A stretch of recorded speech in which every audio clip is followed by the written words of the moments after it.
The deep resonance of the monastery bell gently broke through the quiet stillness of the early morning. It was a slow, rhythmic sound, reverberating through the stone corridors and echoing softly off the thick walls.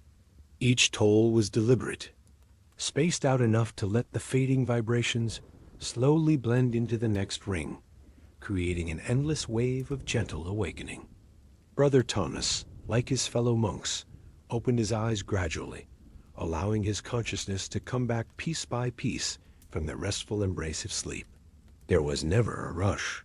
The first moments of wakefulness were spent lying quietly, feeling the warmth of the coarse woolen blanket, noticing the coolness of the air in his cell, and sensing the first hints of daylight softly filtering through the tiny, narrow window high above his bed. As he lay there, Thomas could hear the faint rustling and gentle footsteps of the other monks beginning their slow morning rituals. The monastery woke together, synchronized by habit, unified by quiet, shared purpose. Each monk knew his role. In the morning ballet of preparation and contemplation, moving as if guided by an invisible script that never varied. After a few moments, Thomas sat up slowly, feeling the hardness of the simple wooden bed beneath him. He stretched carefully, feeling the tension of sleep ease from his muscles, replaced by a calm readiness for the day ahead. His movements were gentle, precise, a quiet choreography developed through years of routine. The cell around him was simple and sparse, containing only the essentials for a monk's humble life. A small wooden table stood against one wall, bearing a candle holder and a worn book of prayers. A narrow shelf held his few possessions. An extra robe, a pair of sandals, and a carefully folded piece of cloth for polishing the brass candlestick. Everything in his small space spoke of simplicity and dedication. He rose from the bed and moved towards the basin in the corner. Water from the previous evening, cool now from the night air, awaited him. Thomas cupped his hands, dipping them carefully into the clear water, then brought them to his face, the chill a gentle shock that helped clear away the last remnants of sleep. He repeated the motion slowly, methodically, feeling the droplets run softly down his face, absorbing the simple pleasure of this quiet cleansing ritual. With his face washed and feeling refreshed, Thomas reached for his robe, hanging neatly on a peg near the door. The fabric, coarse yet comfortable, slid smoothly over his arms and shoulders. He fastened the simple rope belt around his waist, tying it slowly, deliberately, as if the very act itself were a form of prayer.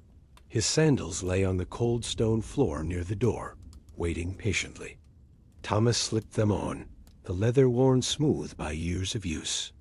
As he adjusted them gently, he noticed how the leather had shaped itself to his feet perfectly, each contour a quiet testimony to the countless mornings of this same routine.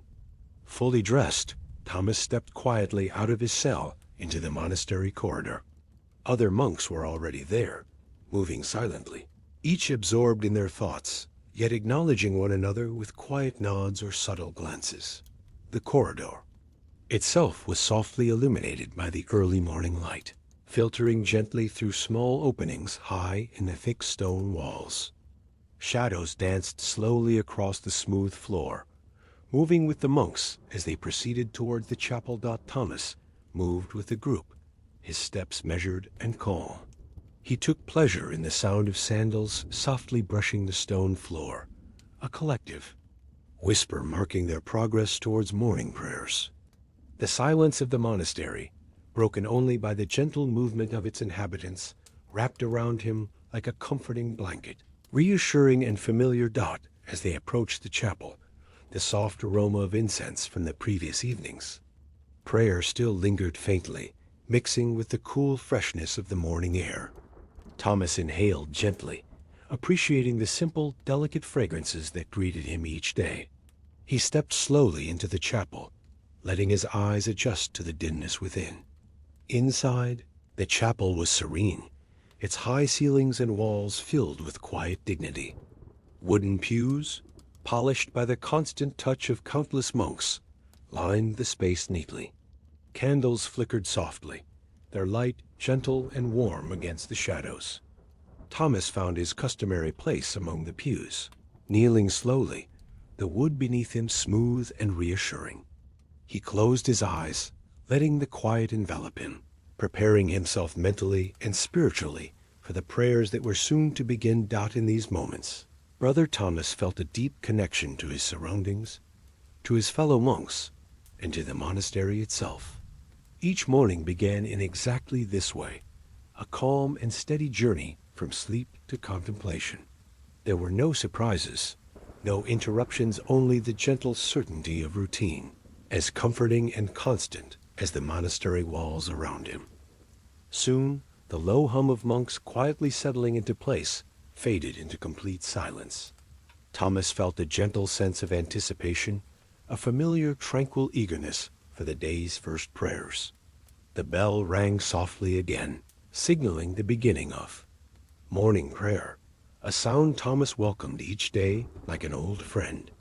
Brother Thomas knelt in silence, the gentle resonance of the morning prayer bell fading away softly, leaving only a profound and comforting stillness behind. He opened his eyes slowly, allowing the muted light within the chapel to wash over him. Around him, his fellow monks knelt quietly, each lost in private contemplation, preparing inwardly for the quiet prayers that would soon begin. After several minutes of this peaceful meditation, Thomas rose gently from his knees, feeling the familiar ache of the wooden kneeling bench, which reminded him of his daily commitment. He began to make his way slowly and reverently from the chapel back toward his cell, along with the other monks who were also following their daily morning rituals. The corridors of the monastery felt timeless, their stone walls smooth from centuries of gentle touch and care. Each footstep echoed gently, creating a soothing rhythm of sandals brushing quietly against the worn stones. Thomas allowed his gaze to drift over the familiar surroundings, noticing every small detail, the faint cracks in the walls, the gentle arches overhead, the soft shadows cast by the early sunlight through the narrow windows. Upon reaching his cell once more, Thomas paused at the threshold, savoring a moment of quiet gratitude for this simple private space that was entirely his, own yet wholly devoted to his monastic vocation. Stepping inside, he took in again the sparse furnishing that had greeted him each day for years. The room was humble but precisely arranged, every item intentionally placed to support his life of spiritual contemplation and practical necessity. Thomas moved to the small table, lighting the single candle from the nearby taper. The candle's flame sprang to life quietly, its soft glow spreading gently across the worn wooden surface. He opened the small book of prayers that rested there, its pages thin from use, edges slightly frayed, and corners softly rounded from his fingers, carefully turning them each day. Quietly, Thomas began to recite the prayers softly under his breath. The words flowed smoothly, rhythmically, like a gentle stream, each phrase practiced and familiar, yet still fresh with meaning each new day. He found comfort in this repetition, knowing that monks throughout the monastery were similarly engaged, each reciting the same words, creating a silent chorus of devotion, a harmony heard only in the hearts of those participating. After finishing his private prayers, Thomas carefully closed the book, gently tracing its cover with his fingertips, feeling its familiar texture as if it were an old friend. He blew softly on the candle, extinguishing the flame with a gentle puff. The smoke rose slowly in thin curls, dissipating gradually into the cool morning air of the cell, leaving behind a faint scent of wax and quiet peace. He took a moment to tidy his already neat space, smoothing out the blanket on his bed, arranging his sandals neatly beside the doorway, and gently brushing away the dust from the corners of his small wooden shelf. Each movement was deliberate, calm, a physical echo of the inner peace he continually cultivated. Thomas then approached the small, narrow window, reaching up to push the wooden shutters open gently. Fresh morning air flooded softly into the cell, carrying with it the faint fragrance of the monastery garden below, a subtle mixture of herbs, blooming flowers, and wet earth from overnight dew. He inhaled deeply, allowing these gentle aromas to fill his lungs and refresh his spirit. Standing by the window, Thomas gazed thoughtfully at the quiet courtyard beneath him. He watched silently as a few of the monks began their early chores slowly, sweeping the walkways, tending carefully to the flower beds, or carrying bundles of fresh herbs gathered from the garden. Each monk moved quietly and purposefully, as if choreographed by some unseen hand guiding them in perfect harmony. He observed the slow rise of the sun, its golden rays gently illuminating the stone walls of the monastery and bringing warmth to the cool morning air. Shadows gradually retreated, replaced by gentle, welcoming light that seemed to promise a day filled with quiet purpose and calm reflection. After a few moments of quiet contemplation, Thomas stepped back from the window, feeling fully prepared now, both physically and spiritually, to continue with the day's tasks. Each morning unfolded in precisely this way, a carefully choreographed dance of prayer, preparation, and peaceful contemplation, setting the tone for the hours that would follow. With a final glance around his tidy cell, Thomas moved slowly toward the door once more, ready to join his fellow monks for the next phase of their shared morning routine. His steps were measured and confident, each one bringing him gently closer to the quiet duties and simple tasks that awaited him. Each chore, another thread woven quietly into the fabric of monastery life. Brother Thomas knelt quietly, allowing the gentle reverberation of the bell to fade gradually into silence once more. Around him, his fellow monks similarly settled into their customary positions, each finding peace and comfort in the familiar repetition of this simple morning ritual. The chapel was filled with a comforting stillness that seemed almost tangible, as if the very air itself were holding its breath in reverence. Candles placed carefully along the walls and upon the altar cast warm, flickering shadows across the stone surfaces, their soft illumination creating a quiet and contemplative atmosphere. Thomas focused gently on the altar, his eyes tracing slowly. Over the intricate carvings and delicate tapestries that adorned the sacred space at the altar stood Brother Gregory, the abbot of their monastery. He moved with a graceful deliberation, each gesture imbued with calm authority and gentle reverence. Brother Gregory opened the prayer book that rested atop the simple wooden lectern and began to recite the morning prayers in a voice that was quiet yet resonant, carrying clearly throughout the chapel. His words, spoken slowly and distinctly, had the calming rhythm of waves gently washing against a shore. Thomas let the familiar words of prayer wash softly over him, each phrase holding meaning carefully preserved through years of repetition. The gentle cadence of Brother Gregory's voice combined with the subtle harmonies of the other monks responding quietly in unison, creating a quiet tapestry of sound. Thomas allowed himself to become fully absorbed in the simple beauty of these moments, feeling deeply connected to the ancient traditions that guided their daily lives. As the prayers continued, Thomas noticed subtle details that only appeared to him during these quiet morning sessions. The soft rustling of robes, the barely audible breathing of his brothers beside him, and the faint creak of wooden pews beneath shifting weight. Each sound was familiar and comforting, part of the soothing symphony of monastery life. Through the high, narrow windows, beams of morning sunlight began to drift gently into the chapel, illuminating small patches of the stone floor and bringing warmth to the cool interior. Thomas watched as these small islands of sunlight moved slowly across the floor, shifting and changing with the passage of time. Their gentle movements served as a silent reminder of the day's quiet progression, peaceful and inevitable.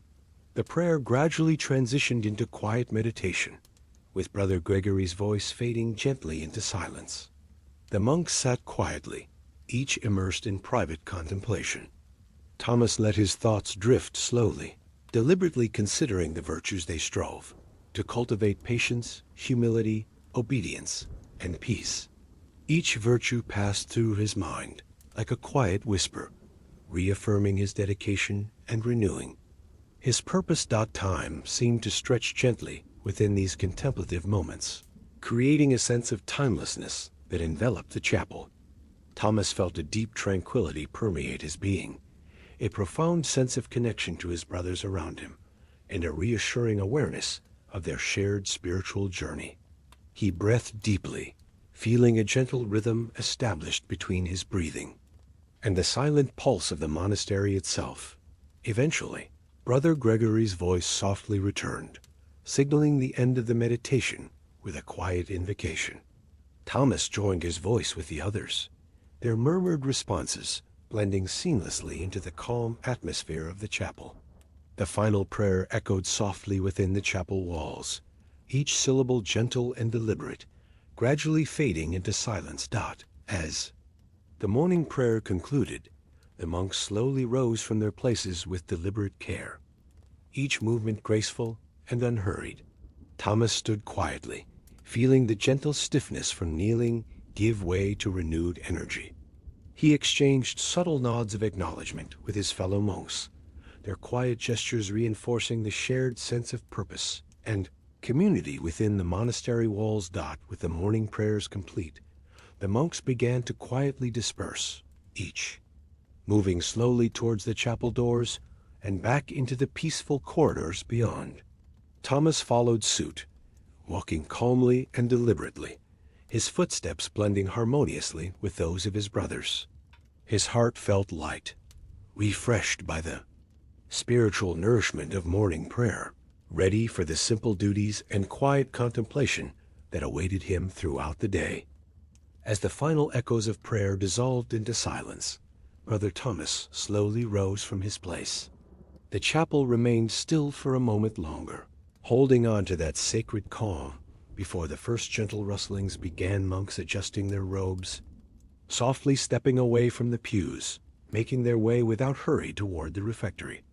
No words were spoken. None were needed. The language of silence was well understood here. The path from the chapel to the dining hall led through a narrow corridor bathed in the mellow light of early morning.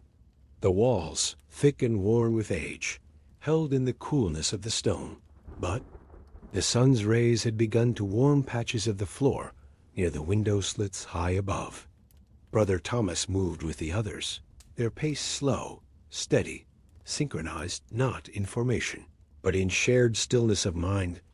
The refectory awaited them, a long and simple hall with wooden benches running along both sides of two plain tables. The room was unadorned, save for a modest wooden crucifix above the head table and a single narrow window at the far end that let in the soft morning light.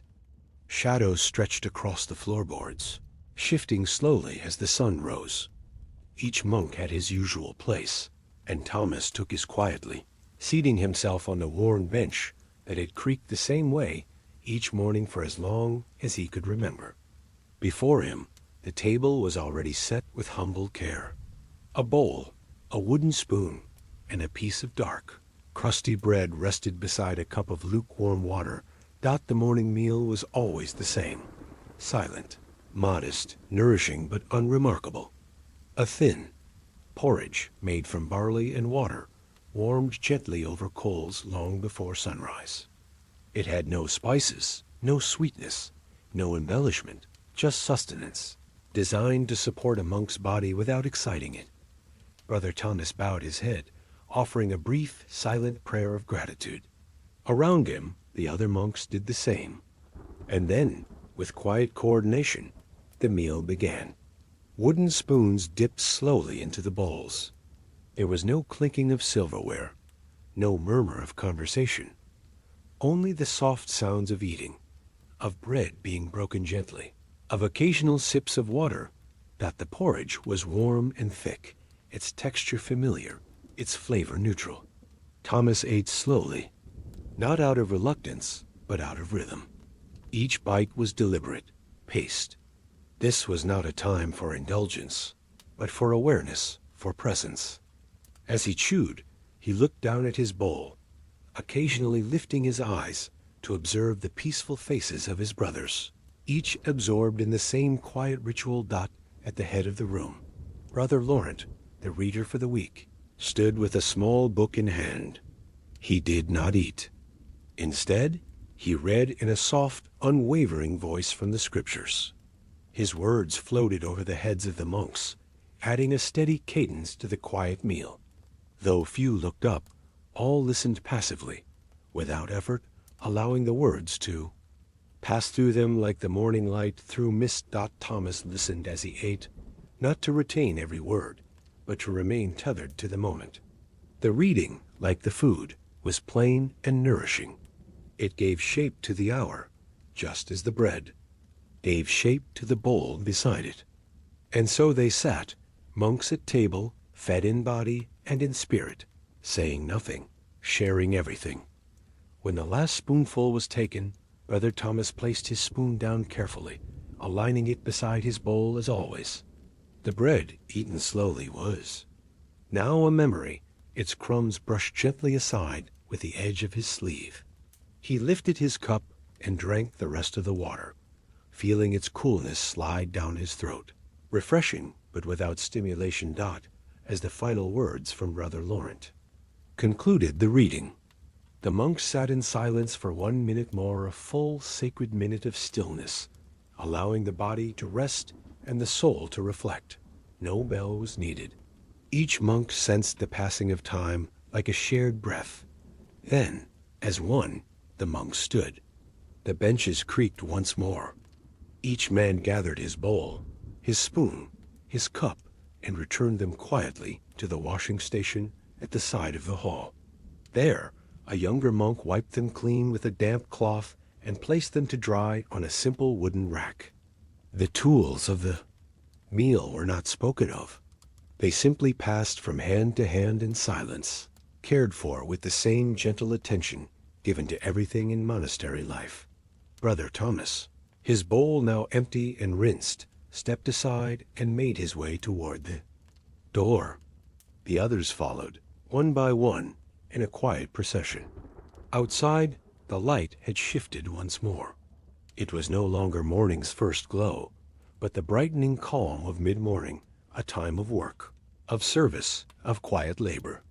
But before the day's duties truly began, there would be a moment of stillness, a short pause in the garden, or a return to one's cell to sit, breathe, and let the food settle alongside the prayer. And so the monks moved once more, gently as the breeze, disappearing, down the hallways like streams of water over smooth stone. Each step another part of a day, lived not in haste, but in reverence. After the morning meal had ended, and the monks had quietly returned their dishes, Brother Thomas stepped into the corridor that led toward the scriptorium. The hall was cool and shaded, with its familiar smell of old stone, beeswax, and ink drifting faintly in the still air. The path was well known to him. He had walked it every morning for years, always in silence, always with the same unhurried steps. The scriptorium, tucked away on the southern wing of the monastery, received the softest and longest light of the day. Its windows, narrow and high, were angled to allow gentle sunlight to filter in without glare. As Thomas approached the thick wooden door, slightly worn at the edges from generations of monks pushing it open with careful hands, he felt a familiar sense of peace descend over him. He opened the door slowly and stepped inside.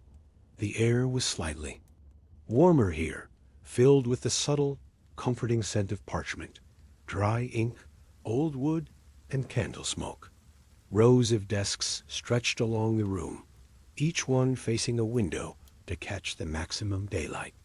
On each desk, a tilted writing surface rested, alongside small ceramic ink pots, sharpened quills, knives for scraping errors, and squares of cloth for blotting. Brother Thomas walked to his usual seat third from the window on the east wall.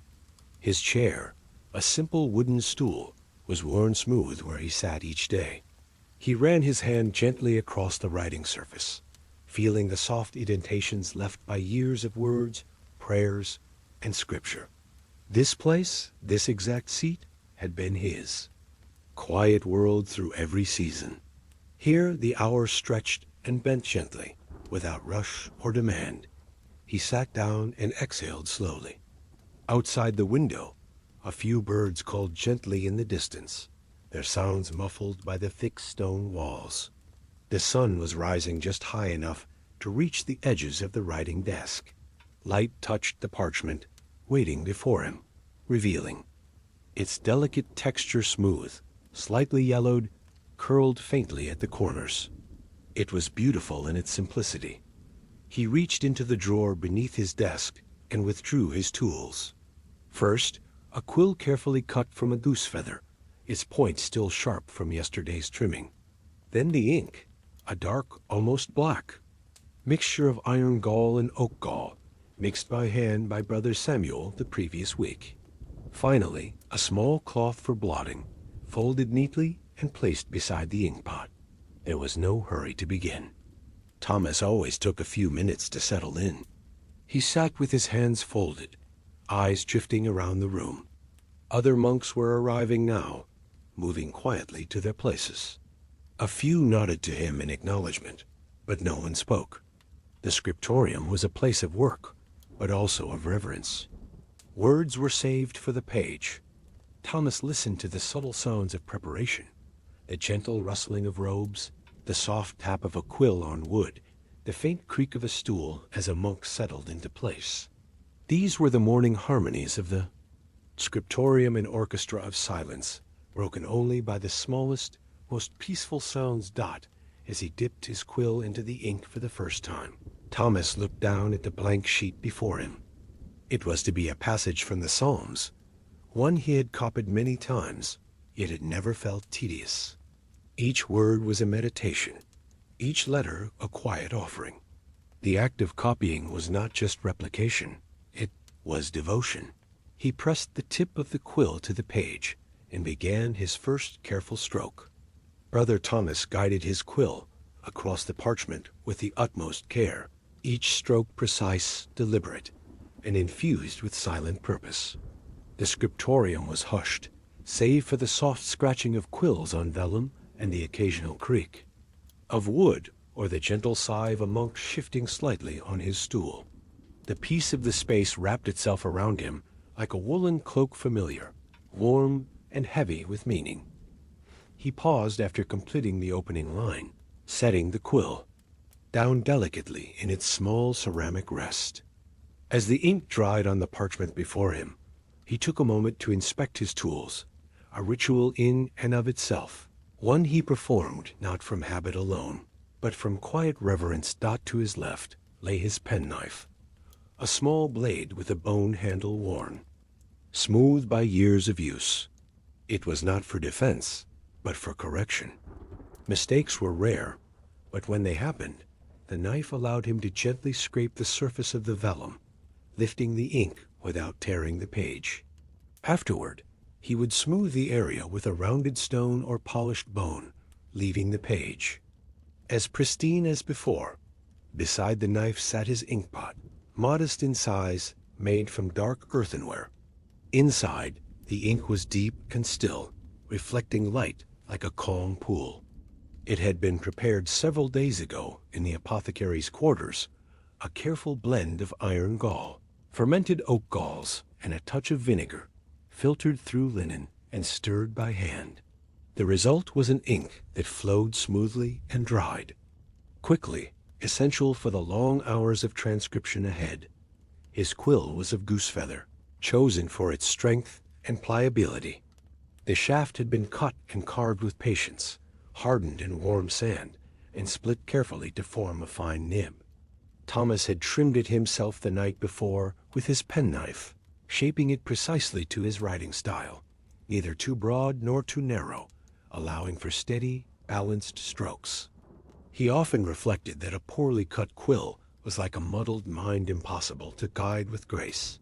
Atop, a small piece of clean linen cloth, folded 4 times over, rested a blotter stone, a smooth, palm-sized weight used to press gently over. Fresh ink, aiding its absorption into the parchment. The cloth also served as a tool for wiping the nib clean when switching lines or inks. Though humble in appearance, the cloth and stone were essential companions in the monk's quiet work. Parchment before him had its own story. It was made from the treated skin of a sheep, cleaned and scraped until it was thin, supple, and nearly white. Slight imperfections remained: tiny spots, small scars, faint color shifts, but they were part of the parchment's character, and Thomas had learned to write around them without disturbance. Each sheet was valuable, and none were wasted lightly. He ran his fingers gently over the sheet, appreciating the faint texture, the grain of the skin beneath the smoothing, the slight stretch in its center, the coolness it retained, even in the warmth of the scriptorium. Writing on it was not unlike speaking directly to the past dot to aid in the alignment of his text. Thomas had drawn guidelines using a thin piece of lead wrapped in cloth, held tightly between thumb and forefinger. The lines were faint, easily brushed. Away once the ink dried, but they helped keep the script orderly and uniform. A metal ruler, worn with time and gently curved at its ends, rested beside the lead marker, ready for the next sheet dot. As he picked up his quill once more, Thomas felt the weight of his tools not as burden, but as companions. Each one bore the marks of time and touch: ink stains, worn edges, small cracks filled with wax or oil. They were not pristine. They were familiar, dependable, and lovingly maintained. In their imperfections, Thomas saw his own journey mirrored, a life shaped by repetition, care, and slow refinement. He dipped the quill again and continued his work. The letters formed one by one, looped, slender, perfectly spaced, marching across the page with the rhythm of breath. It was not a race, nor even a task to be finished. It was a practice, a devotion, a quiet merging of spirit and hand. With each stroke, he offered up silence to the world, carved carefully into words. Brother Thomas leaned forward slightly, aligning his eyes with the next blank line on the parchment. The room around him had settled into its familiar rhythm, the soft scratching of quills, the occasional quiet clearing of a throat, the muffled footfall of Brother Laurent, passing silently between desks with a fresh stack of parchment sheets cradled in his arms.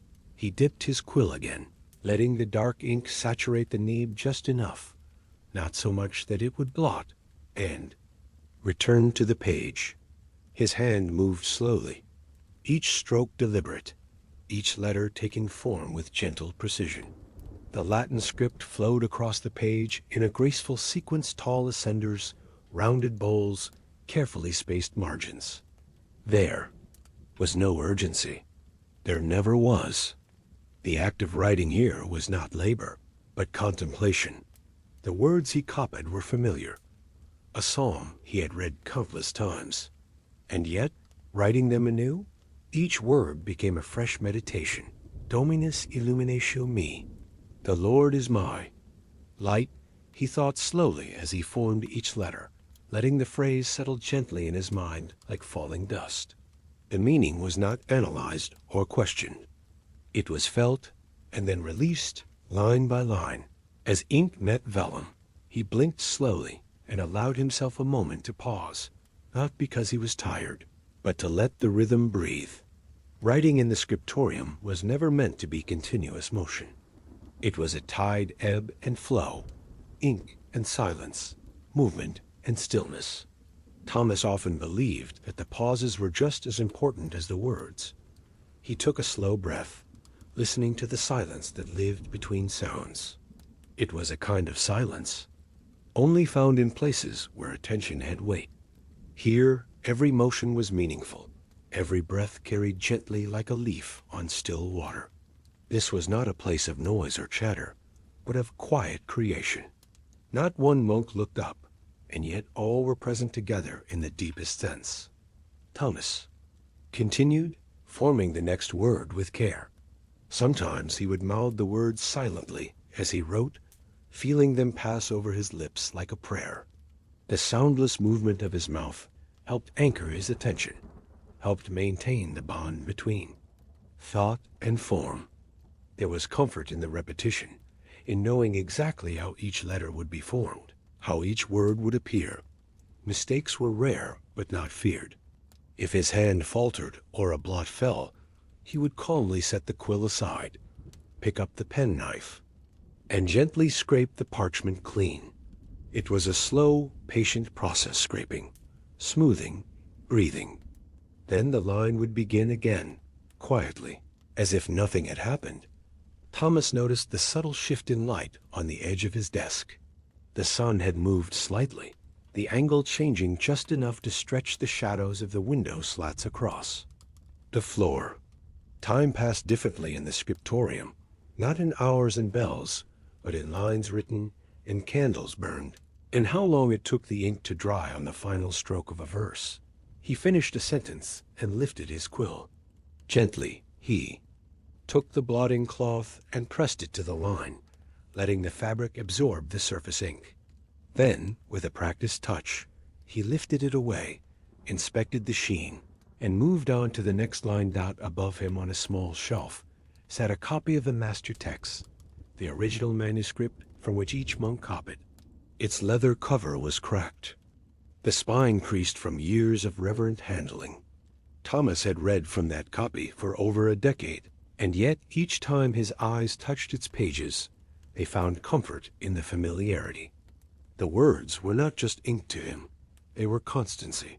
They were peace. There was a weight in these tasks, but it was a sacred weight, not a burden. He was preserving knowledge, preserving prayer, preserving silence itself. And in that act, he too was being preserved, held gently by the routine, protected by purpose, carried along not by ambition, but by intention. Outside the window, a breeze stirred the high branches of the elm tree in the courtyard. Thomas did not look up, but he heard it. The leaves rustled softly, a whispering counterpoint to the silence inside. He allowed the sound to pass through him like breath, and returned to the next word. Brother Thomas finished a stanza and gently set down his quill, letting the final curve of ink rest undisturbed. He reached for the cloth once again and laid it carefully across the words. The ink had flowed well that morning, neither too thick nor too thin, and the lines before him lay straight, clean, and quietly satisfied. He leaned back slightly on the stool and allowed his shoulders to relax. Though the posture he kept while writing was upright and practiced, his body still needed time to recover. Muscles unused to motion began to whisper their presence. The lower back, the neck, the fingers all had remained still for a long while. It was time for pause. Without rising yet, Thomas closed his eyes and inhaled deeply, allowing the subtle sense of parchment and ink to fill his lungs again. It was a fragrance he knew better than any incense. The air here felt stiller than elsewhere in the monastery, not heavy, but preserved. As though time itself moved more slowly within the scriptorium walls. Around him, he sensed similar movement. Other monks were finishing sections, leaning back, stretching gently. Some took a moment to adjust the position of their tools. One or two stood, quietly stepped away, and moved to the small window niches along the outer wall to rest their eyes on the cloister garden beyond. Thomas rose slowly, feeling the shift of weight in his legs and the soft pop of a knee adjusting to motion again. He took care not to scrape the stool or disturb anything on his desk. Every motion was practiced, softened by years of repetition. He turned and stepped away from his station, walking toward the southern window arch where warm light filtered through and fell softly across the stone floor. He stood there, hands gently clasped in front of him, looking out onto the quiet courtyard. The elm tree in the center swayed lightly in the breeze. A few birds had landed on its higher branches, pecking at unseen insects, or simply swaying with the motion of the day. Beyond the tree, he could see Brother Ambrose walking slowly between. The garden rose, checking the sprouting herbs with a careful hand. Thomas's gaze lingered not on the activity, but on the stillness between things, the way the shadows moved gently across the grass, the way sunlight fell through the leaves, dappling the stones below like paint. This, too, was part of his vocation. Observation, stillness, a moment taken without expectation, a breath drawn without demand. Dot behind him, the soft shuffling of feet and the faint scrape of chairs marked others stepping away for a few moments. Yet the room never lost its silence. Even in motion, the scriptorium remained sacred, a space of breath and parchment, of thoughts committed to ink, of time unhurried and undivided. Thomas took another moment at the window, blinking slowly, his mind quiet, his heart steady. He was not reflecting on anything specific. The peace he felt came not from thought, but from being. There was nothing to solve, nothing to change. The world, in this precise moment, was enough. Eventually, he turned, hands still folded, and walked back toward his desk. A glance down the row showed Brother Matthias trimming a new quill, his knife moving in slow, practiced arcs. Brother Lucian was bent over his work, face close to the parchment, eyes squinting behind round spectacles. Brother Samuel sat unmoving, hand lifted in mid-air, frozen in thought before the next word. Each monk was wrapped in his own small world of quiet service. And yet, they were bound by the rhythm of the place, by the knowledge that each page they copied, each word they inked, was part of a shared offering, one that stretched beyond them, beyond the monastery, and into time itself. Thomas settled back onto his stool, adjusting his position with care. He looked once more at the words he had written that morning. They glowed faintly in the light, still fresh, still alive. He allowed himself the briefest moment of quiet satisfaction, not pride, but contentment. Then he dipped the quill again, exhaled slowly, and returned to the page. After a long morning in the scriptorium, Brother Thomas made his way quietly toward the monastery garden. It was the hour after labor, when the mind had worked deeply and the body longed for motion, not vigorous or hurried, but slow, stretching, movement under open sky. The monastery followed a rhythm older than any single monk within it, and this hour, carved gently between study and afternoon prayer, was set aside for tending the earth. The path to the garden curved gently along the outer wall, where climbing ivy wove itself thickly through the cracks in ancient stone. Thomas walked alone, but not in isolation. He passed Brother Ambrose near the well, adjusting a bundle of herbs with careful fingers, and nodded quietly. Ambrose returned the nod without breaking his gentle rhythm, as if to say, "Yes, the day continues as it should." The garden revealed itself slowly as Thomas rounded the corner. Unlike the wild beauty of forests or fields beyond the monastery, this space was entirely ordered. Raised beds lay in neat rows, framed with weathered planks and low stone borders. Small gravel paths cut cleanly between them, allowing monks to walk with dry feet even after rain. Each section had its purpose: vegetables in one area, herbs in another, flowering plants along the edges to invite bees and stillness alike. The garden was enclosed by a low wall, more symbolic than defensive. Beyond it, the wider grounds of the monastery stretched lazily beneath the sky. But within the wall, everything was calm, deliberate. The very air seemed slower here, touched with the fragrance of damp soil, rosemary, lavender, and sun-warmed.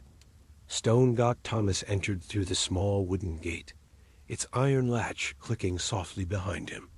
He stood still for a moment, letting his eyes adjust to the light and his thoughts adjust to the silence. Though the garden was quiet, it was not empty. Brother Michael knelt beside the carrots, brushing soil from their tops. Brother Elias clipped dead leaves from a row of cabbages with a small curved blade. There were no spoken instructions, no assigned tasks. Each monk knew what needed tending and moved toward it without fuss. Today, Thomas made his way to the herb. Beds near the west wall, where sage and thyme grew thick beneath the sun. He knelt slowly, resting on a folded cloth to cushion his knees. The earth was warm beneath him, the soil dark and rich. He reached gently toward the thyme plants, pinching away the spent blossoms, brushing his fingers lightly through the fragrant green. The scent released instantly sharp, clean, comforting. He worked slowly, with care, mindful not to pull or tear, only to guide the plant's growth with gentleness. A soft breeze moved through the garden, rustling leaves and stirring the linen of his robe.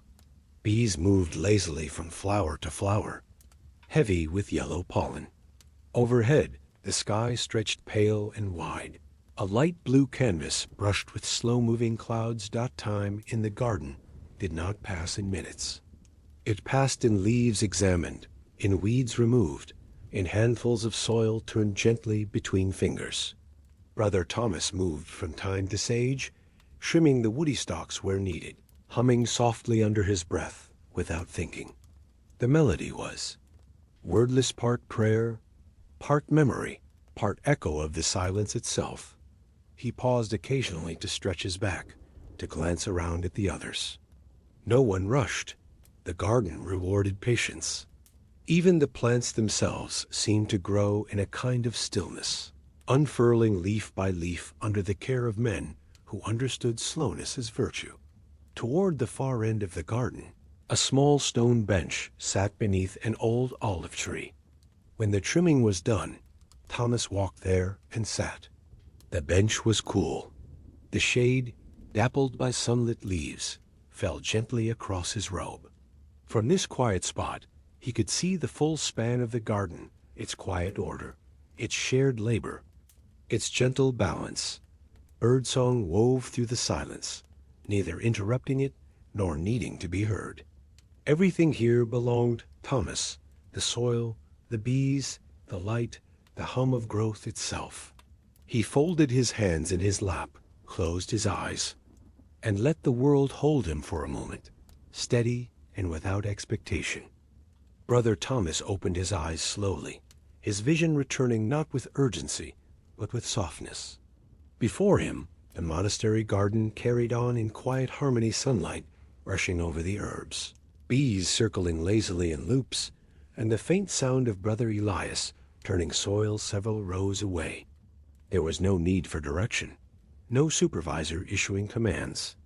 The earth itself guided the monk's hands gently, patiently, without words. He stood from the stone bench and took a moment to stretch his arms. His body, though used to this daily rhythm, welcomed the motion. His fingers, stained slightly green from the thyme and sage, flexed and curled before returning calmly to his sides. Then, with practiced ease, he walked over to the row of lettuces, their wide leaves gathering the sun like little green bowls. The task was simple. Check the soil for moisture, pull the weeds, and watch for pests. But in the monastery, no task was ever merely a task. It was a form of meditation, a prayer of the body. As Thomas knelt again, his robe folding neatly beneath him, he sank into the rhythm that had become second nature. His fingers sank into the soil, dark, loose, cool. He turned the earth slightly near the roots, careful not to disturb the base of the plants.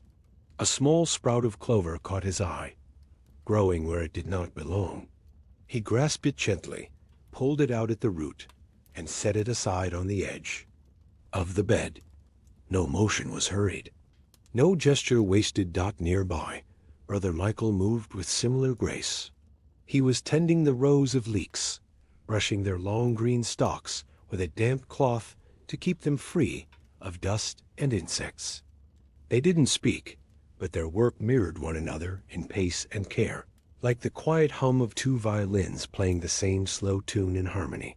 The garden was alive, yet calm.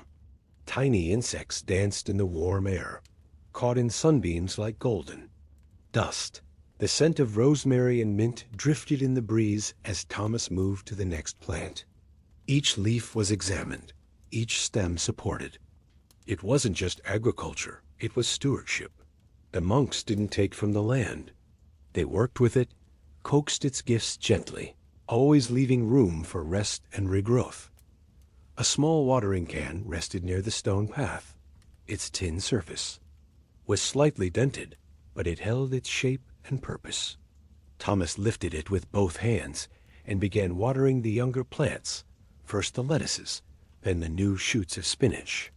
He poured slowly, tilting the spout just enough for the water to trickle like a tiny stream. The soil drank it in silently, darkening, releasing a rich, earthy fragrance that rose into the air. He paused, wiped his brow with a linen cloth tucked at his waist, and looked up at the sky. A few clouds had begun to form wisps of white drawn out like threads, but the sun still shone with gentle persistence. Its warmth was not harsh, but enveloping. It kissed his face and neck, wrapped his shoulders, and filled the garden with steady life. To Thomas, this moment was perfect, not because of grandeur, but because of its smallness. The curve of a leaf, the quiet drip of water from a watering can, the rustle of robes as another monk passed behind him. Everything moved in harmony, as if the whole world had paused to breathe deeply, quietly, contentedly. As the watering ended, Thomas sat back on his heels and watched a ladybug crawl up the side of a cabbage leaf. Its tiny red shell caught the sunlight like a jewel. He smiled faintly, not out of amusement, but in silent appreciation. Even the smallest creature in the garden carried its purpose, just as he did. The bell for the midday office had not yet rung. There was still time. Thomas turned back to the final bed of parsley and began once again, fingers in the soil, breath slow, thoughts quiet. There was no hurry. There was only now. Brother Thomas moved from one garden bed to the next, the sun slowly rising above the stone walls, casting longer, softer shadows. The air was warming, but still gentle, touched with the scent of damp earth and crushed leaves. The garden was still quiet, but it was a shared quiet now, a collective stillness that didn't separate the monks, but bound them invisibly. He paused near a row of onions, watching Brother Elias across the way as he used a small wooden rake to level the soil near the beans. His gestures were slow and even, and though his back was to Thomas, the rhythm of his movements was familiar. Each monk in the monastery had a way of working that, over time, became recognizable even in silence. You could tell who was pruning herbs by the tilt of their head, or who was watering plants by the pace of their step. Thomas turned and saw Brother Ambrose, the eldest of the gardeners, sitting momentarily beneath the fig tree in the far corner. His hands rested on his knees, his hat tilted slightly to shade his eyes. The man barely moved, but Thomas knew he was observing everything, checking rows with his eyes, measuring plant growth against the memory of last week, watching the bees, to see which flowers were still drawing them in. Ambrose had been the heart of the garden for decades, and even in stillness, he was working. Thomas continued his task slowly, but part of his attention drifted outward, picking up the soft details of the men around him. Brother Matthias, tall and quiet, was gently staking tomato plants, tying them with small cords of linen, so thin they were nearly invisible. His fingers moved with surprising delicacy for a man whose frame was built like an ox. And there was Brother Lucien, who always hummed softly while he weeded. Today's tune was almost imperceptible, but Thomas could hear the faint rise and fall of it when he passed near the marigolds. It was a song no one could name, perhaps not a song at all, but it drifted over the garden like a breeze, carrying with it a sense of contentment that seemed to settle over everyone nearby. None of them spoke, not because it was forbidden, but because it wasn't needed. The monastery had taught them to listen beyond words. A nod, a glance, a shared grip on the handle of a spade, these things were more eloquent than language. When Brother Elias gently passed Thomas the watering can, He didn't speak. He simply met his eyes, offered a small smile, and moved on. It was in these gestures that trust was built.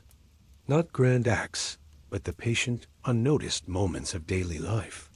The way Brother Michael would always brush stray leaves off the garden path without being asked. The way Brother Samuel would quietly refill the compost basket before it was empty. The way Thomas, too, now reached into the herb bed, not for the tallest stalks, but for the ones leaning toward the others, as if even the plants sought communion. Together, they wove a quiet tapestry of care monks and soil, roots and breath, light and time. Each of them had come to the monastery, seeking something, peace, perhaps, or penance.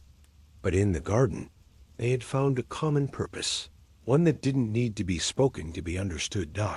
As the sun rose higher and the shadow shifted, bees became more active, darting now with purpose from flower to flower.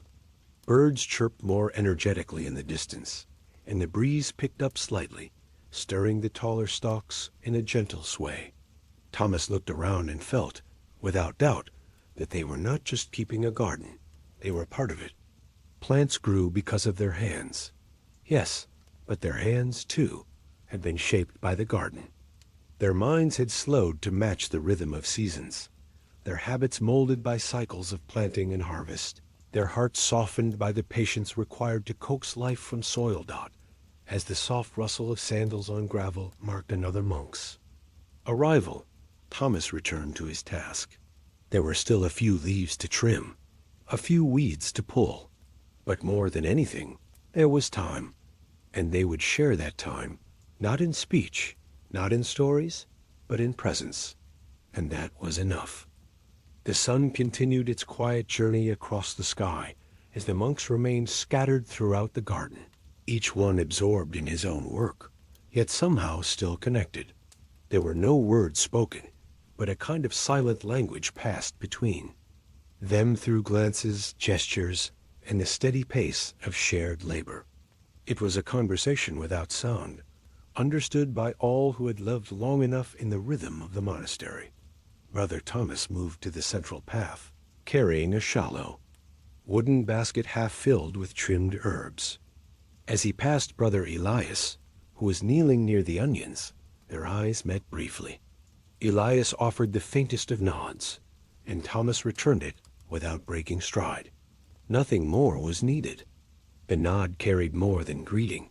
It was an acknowledgement of shared purpose, a quiet affirmation. I see you. We are here together.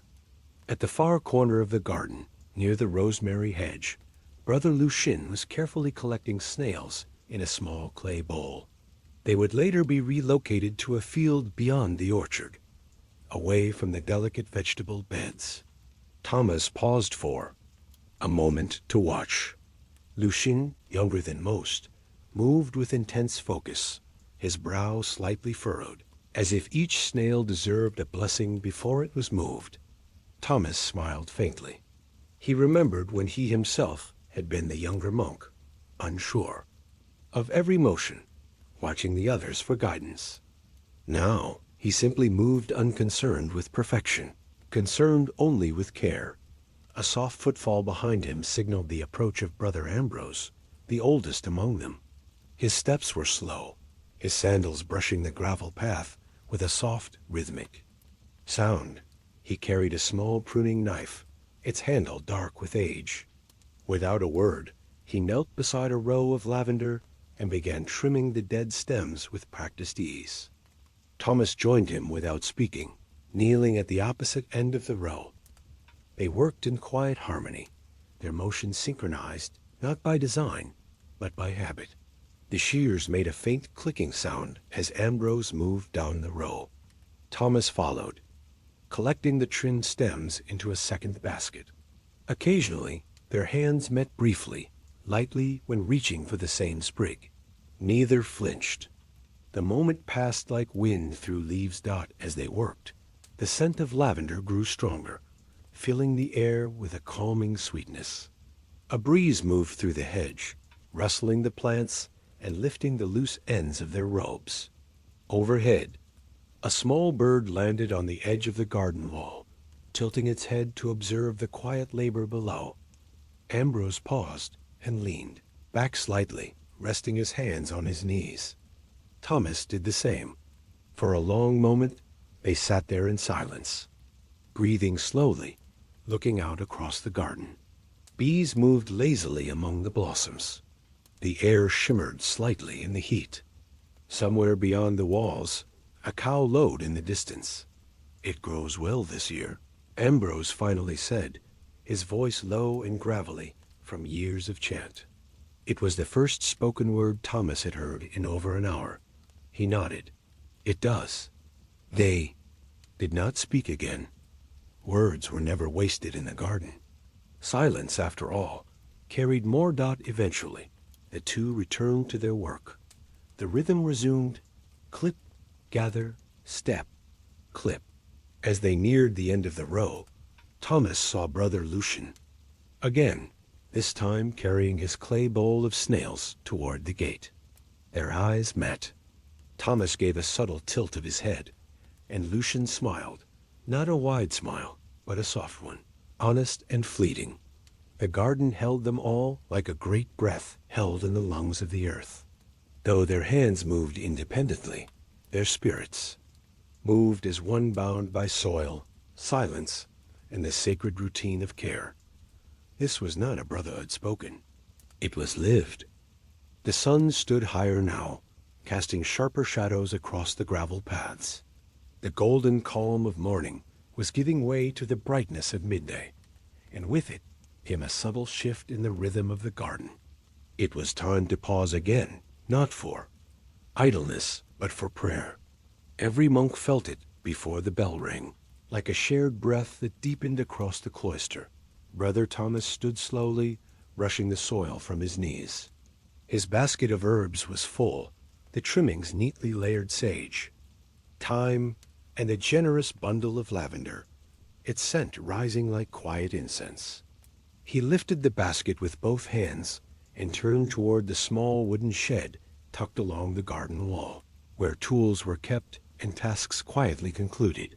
The shed was modest, weathered from years of use, its door held open with a smooth stone.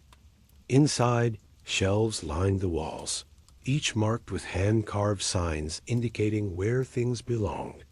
Clay bowls stacked neatly to one side, pruning knives in a small wooden box, twine, cloths, watering cans, all in their place.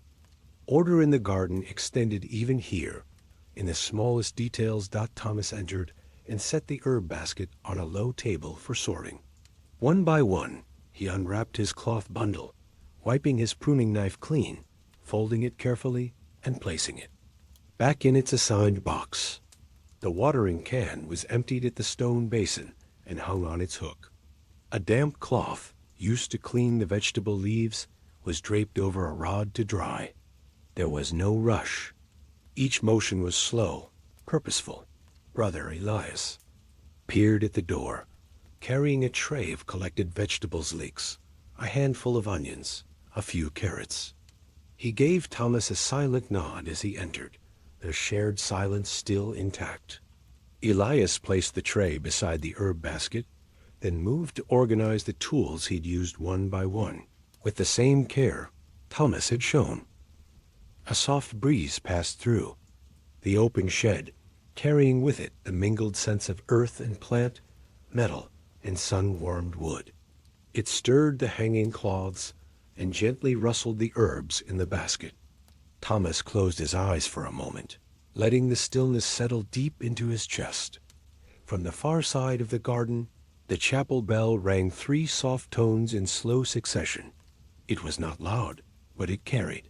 Its sound moved through the cloister, like ripples in still water, brushing against every stone, every ear, every task. The call to midday prayer. Thomas opened his eyes and turned. Behind him, other monks were finishing as well.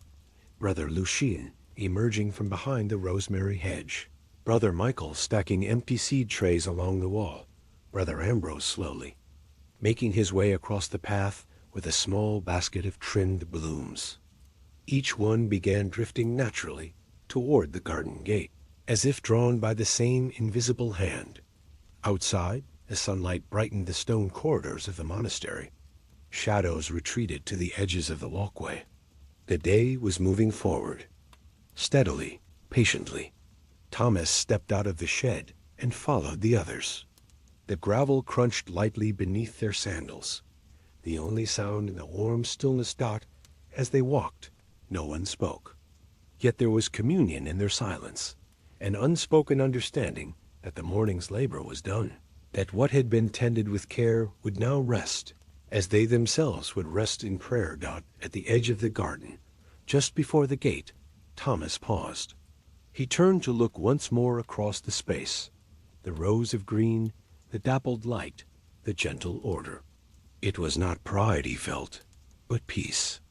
Everything was as it should be. He passed through the gate, his robes brushing softly against the wood, and rejoined the line of monks moving toward the chapel. The bell rang again, low and steady. It marked not an end, but a turning, a movement from labor to contemplation, from earth to spirit, from hands to heart. And so the garden exhaled. The monks moved in single file through the cloister, their sandals whispering across the worn stone tiles. The light had shifted, now no longer the golden glow of early morning, but the clear, steady radiance of midday. Sunlight filtered through, the high arched windows of the hallway forming quiet pools of light on the walls. Dust motes danced gently within each beam, suspended in the stillness like stars in slow orbit. Brother Thomas walked near the center of the procession, his hands folded in front of him, his gaze lowered. Around him, the other monks maintained the same rhythm, no need for direction or signal. They had made this walk hundreds, perhaps thousands of times, and yet it never felt old. Each step was a continuation of the vow they had all taken, to live in humility, silence, and prayer. As they neared the chapel entrance, the air seemed to grow cooler, shaded by centuries of stone and the presence of countless prayers. The door stood open, its heavy wooden frame darkened by time and the gentle touch of generations. Wrought iron hinges creaked slightly as the monks filed through, their entry marked only by the faint sound of movement and the smell of candle, wax and incense lingering from earlier rites. Inside, the chapel was serene. The walls rose high into arches, where carved ribs met like the branches of a great sacred tree. Light spilled in through stained glass windows, painting the stone floor with hues of deep red, blue, and gold. The air was still reverent, wrapped in the silence that always greeted the hour of prayer. Thomas stepped forward with care, letting his eyes adjust to the dimness. His place was 3 rows from the front, just behind Brother Elias. He moved to his usual spot, knelt slowly on the smooth wooden bench, and bowed his head. The wooden pew creaked faintly under his weight, not in protest, but in acknowledgement, like an old friend welcoming him back. One by one, the monks found their places. No one spoke. There were no whispered greetings, no shifting glances. The chapel required no words. It was a place for listening not to others, but to the stillness that lived beneath thought. Thomas inhaled deeply, the scent of wax, stone, and distant herbs filling his lungs. He exhaled slowly, letting his mind settle into the rhythm of breath. There was no hurry. Midday prayer was not about the passage of time, but the experience of timelessness, moments stretched gently, uninterrupted by urgency or distraction. The abbot stepped forward, his robe rustling faintly as he moved across the front of the chapel. He bowed before the altar, then turned slowly to face the assembly. His expression was calm, unreadable. He raised one hand in blessing, not for show, but as a quiet signal. It is time. Without cue or command, the monks responded, not in voice, but in posture. Together, they lowered their heads once more. A moment passed, then another. The silence deepened, not empty, but full of presence, of purpose, of quiet devotion. Soon, the first words of the song would be spoken, but for now, there was only stillness. And in that stillness, Brother Thomas felt no weight, no effort, only belonging. The chapel held them like the earth holds seed, gently, faithfully, with infinite patience. The silence within the chapel was so deep, it seemed to hum an invisible presence draped over stone and skin alike. It wasn't an absence of sound, but a presence of stillness, rich and full. Every monk knew it. Every monk carried it. And when the first words of the psalm finally broke that silence, they did so not as interruption, but as continuation. The abbot's voice began the chant, a low, even tone, soft as breath. Domini labium me aperis. The Latin words moved slowly across the vaulted chamber, reverberating gently from stone to wood and back again. Like ripples on water, they spread out, and soon the voices of the monks joined in, not loudly, not forcefully, but in quiet unison. Brother Thomas opened his mouth and joined the chant, his voice blending seamlessly with the others. There was no effort, no strain. Chanting had become as natural as breathing. The syllables rose and fell in perfect rhythm, one tone leading to the next like steps on an ancient, well-worn path. There were no instruments, no melody beyond the sacred mode, no harmonies or flourishes, just a single line of sound shared by all, floating through the air like smoke. The psalm unfolded slowly, deliberately. Each word was given space. Each phrase ended in silence, brief, reverent, like a bow at the end of a sentence. Thomas did not think about the meaning of the words. He knew them, of course had memorized them long ago, but understanding them was not the point. The chant was not a lesson. It was a state of being. Each note held him in place, kept his mind from wandering, centered his heart in the moment. The rhythm was slow, but not dragging. It was the rhythm of breath, of pulse, of tide. With every repetition, it pulled the monks deeper into the stillness, not away from the world, but more deeply into it, into the quiet truth that waited beneath speech and thought. Between verses, there were rests, short pauses where no sound existed except the faint creak of wood or the whisper of a robe shifting slightly. And in those pauses, Thomas felt a strange clarity, as if the silence itself was speaking, echoing with meaning beyond words. He did not look around, but he felt the presence of the others, dozens of voices surrounding him, none seeking to rise above the rest. Here identity faded, ego dissolved. There was no I in the chant, only we. And even that word was too loud for what the experience truly was.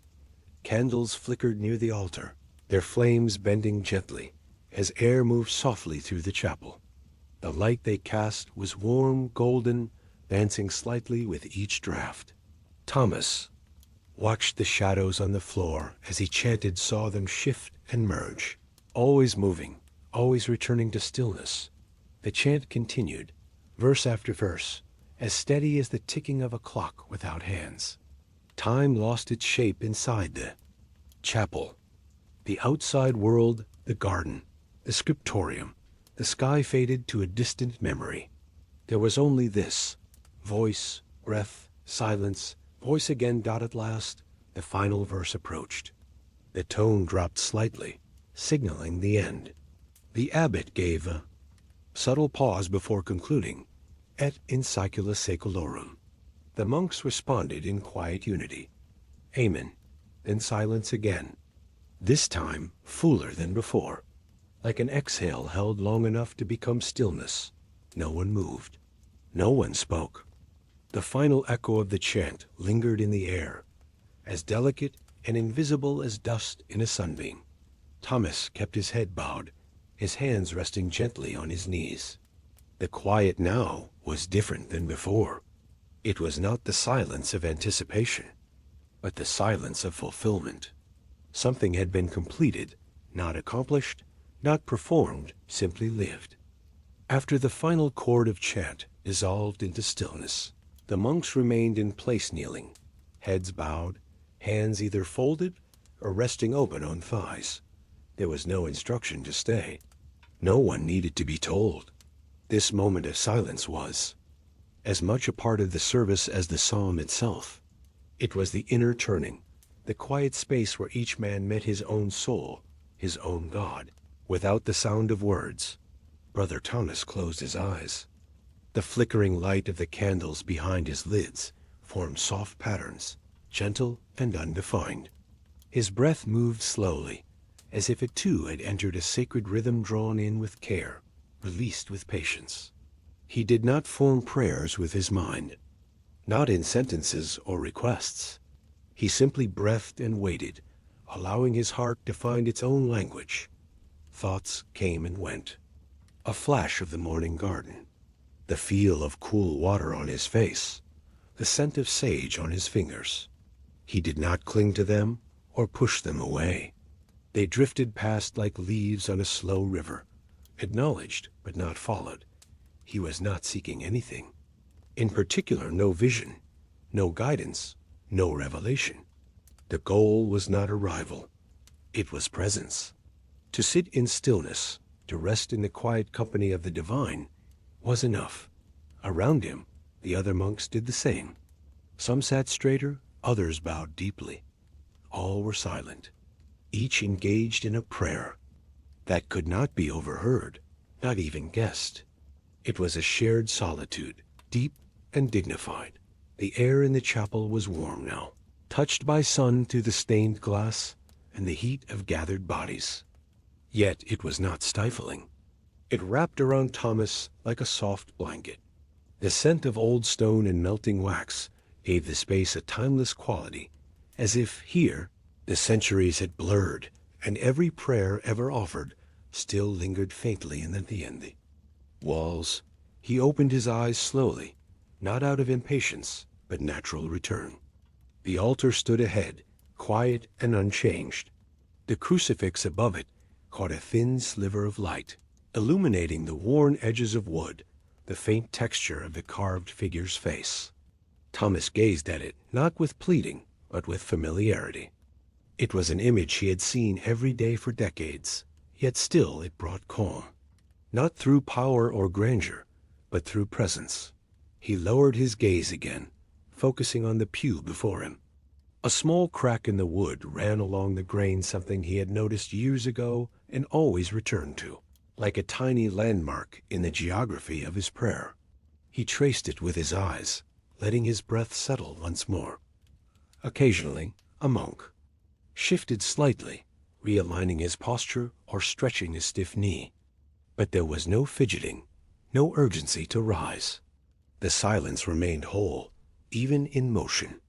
It was a discipline learned over years, how to move without disturbing, how to be still without effort.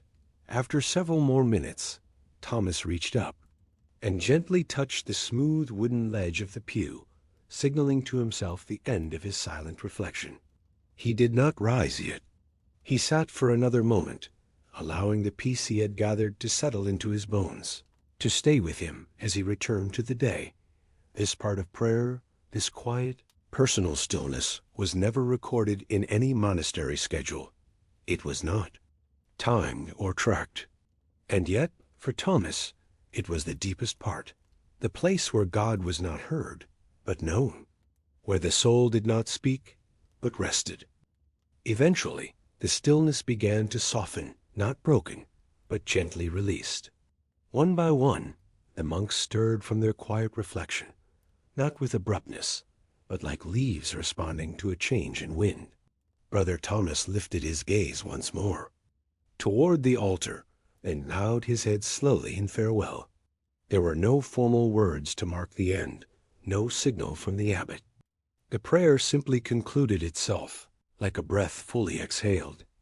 He rose carefully to his feet, knees creaking quietly beneath his robes. Around him, the others were doing the same. The shuffle of sandals on stone echoed softly through the chapel, joined by the hushed rustling of cloth. No one rushed. There was no hurry. Every motion was part of the reverence. Thomas stepped out of his pew and fell into the quiet procession as it began to move back toward the cloister. The monks passed. Once more beneath the high arches and colorful windows, the reflections dimmed now by the noon sun's directness. As they exited into the hallway, the air felt lighter, brighter, thinner somehow. After the thick stillness of the chapel died outside, the courtyard had shifted. Where shadows had once stretched long across the stones, now they lay short and crisp. The sky overhead was a clear, pale blue, dotted only by the occasional drifting cloud. Birds sang from the trees beyond the walls, their songs bright and careless. The contrast was welcome, not jarring, a reminder that the world still turned while the spirit paused. Brother Thomas moved with the others through the open corridor, their sandals once again tapping rhythmically against the floor. The scent of the garden lingered faintly in the air, mixed now with the aroma of midday bread baking in the kitchen. A soft breeze pushed through the passage, lifting the hem of his robe and brushing his cheek like a cool hand. He felt different than he had an hour before, not changed exactly, but steadied, cleared of noise, realigned. The midday prayer did not give answers or messages. It gave clarity, a gentle wiping of the glass through which the soul viewed the day dot. As they reached the fork in the corridor, the monks wordlessly peeled off toward their respective duties. Brother Elias turned toward the refectory, where tables would soon be set. Brother Ambrose moved in the direction of the infirmary, carrying with him a basket of clean linens. Thomas, in turn, turned down the stone hallway that would lead back to the scriptorium. The psalms still echoed faintly in his chest, like waves receding back into sea. No one spoke, and no one needed to. The rhythm of the monastery did not depend on command or discussion. It moved like breath: inhale, exhale, prayer, work, silence, return. Each monk knew where he was meant to be, not through instruction, but through long habit woven with purpose. As Thomas passed a small window overlooking the garden, he paused for a moment. The herbs he had tended earlier shimmered in the sun, their green deeper now, richer. A few bees hovered lazily over the lavender. The stone bench where he had once sat remained untouched, a small sanctuary in full view. He offered no words, not even internally. But there was gratitude, a quiet, nameless gratitude that settled in his chest like warmth. Then, turning again, he resumed his path toward the scriptorium. Step steady, spirit calmed. The bell had ceased ringing. The prayer had passed, but the stillness lingered. The scriptorium lay at the far side of the monastery, past the kitchen and down a narrow corridor flanked by high arched windows. It was one of the most peaceful rooms in the entire cloister, a sanctuary within a sanctuary. While the chapel held silence as sacred, the scriptorium shaped that silence into purpose. Here, thought became ink, time became pages, patience became the hand of God. Brother Thomas stepped through the heavy oak door and was immediately greeted by the familiar scent of parchment and lamp oil. The room was long and rectangular, its stone walls broken only by narrow windows that let in angled light. Dust swirled lazily in the beams, and rows of wooden desks stood like silent sentinels, each holding quills, inkpots, and carefully stacked pages. A few monks were already present, seated in quiet focus at their stations. The only sounds were the faint scratches of pens on vellum, the soft rustle of robes, and the occasional quiet sigh of concentration. Brother Matthias, a librarian, moved slowly between the desks, checking supplies and occasionally straightening the edges of manuscripts. His footsteps were nearly inaudible. He had long ago learned to walk like a shadow. Thomas crossed the room slowly, passing beneath the high, vaulted ceiling that seemed to gather and hold every breath. He made his way to his usual place near the east wall, where a small window let in the brightest light of the afternoon. The desk was simple but sturdy, worn smooth by years of use. On it rested a fresh piece of vellum, a pot of ink, and a sharpened quill. His tools waited for him with silent expectancy. He sat down without a word and reached into the small wooden drawer beneath the desk, pulling out a folded piece of cloth to lay over his lap. This was not just to protect his robe, but to center his mind. The cloth was plain, but familiar, creased in all the right places, its texture grounding. Every monk had their own, a small personal ritual. Before the work began. Next came the trimming of the quill. Though already sharpened, Thomas liked to inspect it once more. He held it to the light, checking the angle of the nib, the smoothness of the cut. He touched it to the edge of the inkwell, watching how the tip responded, how it drank in the liquid. All was in order. He bowed his head for a moment, not a prayer in words, but a stilling of thought. He inhaled slowly, deeply, letting go of any residue of movement or sound from the hallway. The scriptorium required full presence, like the chapel, but expressed in ink instead of voice. Then, gently, he dipped the quill into the ink and brought it to the page.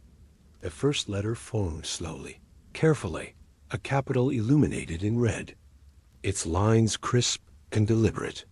He continued, forming the next few letters with even pressure, allowing the script to unfold line by line.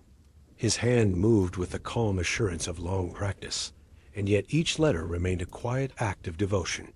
This was not mere copying. It was transmission of meaning, of sacred thought, of tradition, carried through time by patient hands. Every curve of the pen was like a prayer offered to the future. Thomas did not hurry. He would finish only what the day allowed. The rest would wait. The words were eternal. There was no need for speed. The scriptorium embraced him, its quiet thick as wool, wrapping around his shoulders and hands, anchoring him to the moment. Outside the window, the shadows of the garden shifted with the sun. Inside, only the scratch of ink and the slow unfolding of meaning marked the passing of time. Brother Thomas continued to write alone, yet never lonely. His thoughts quiet, his hand steady, his heart full. The hours in the scriptorium did not march, they flowed. Time in that sacred room was not something measured by clocks or bells, but by letters and lines, pages and pauses. The world outside moved forward with sun and wind and sound. But inside, it moved only when a pen moved.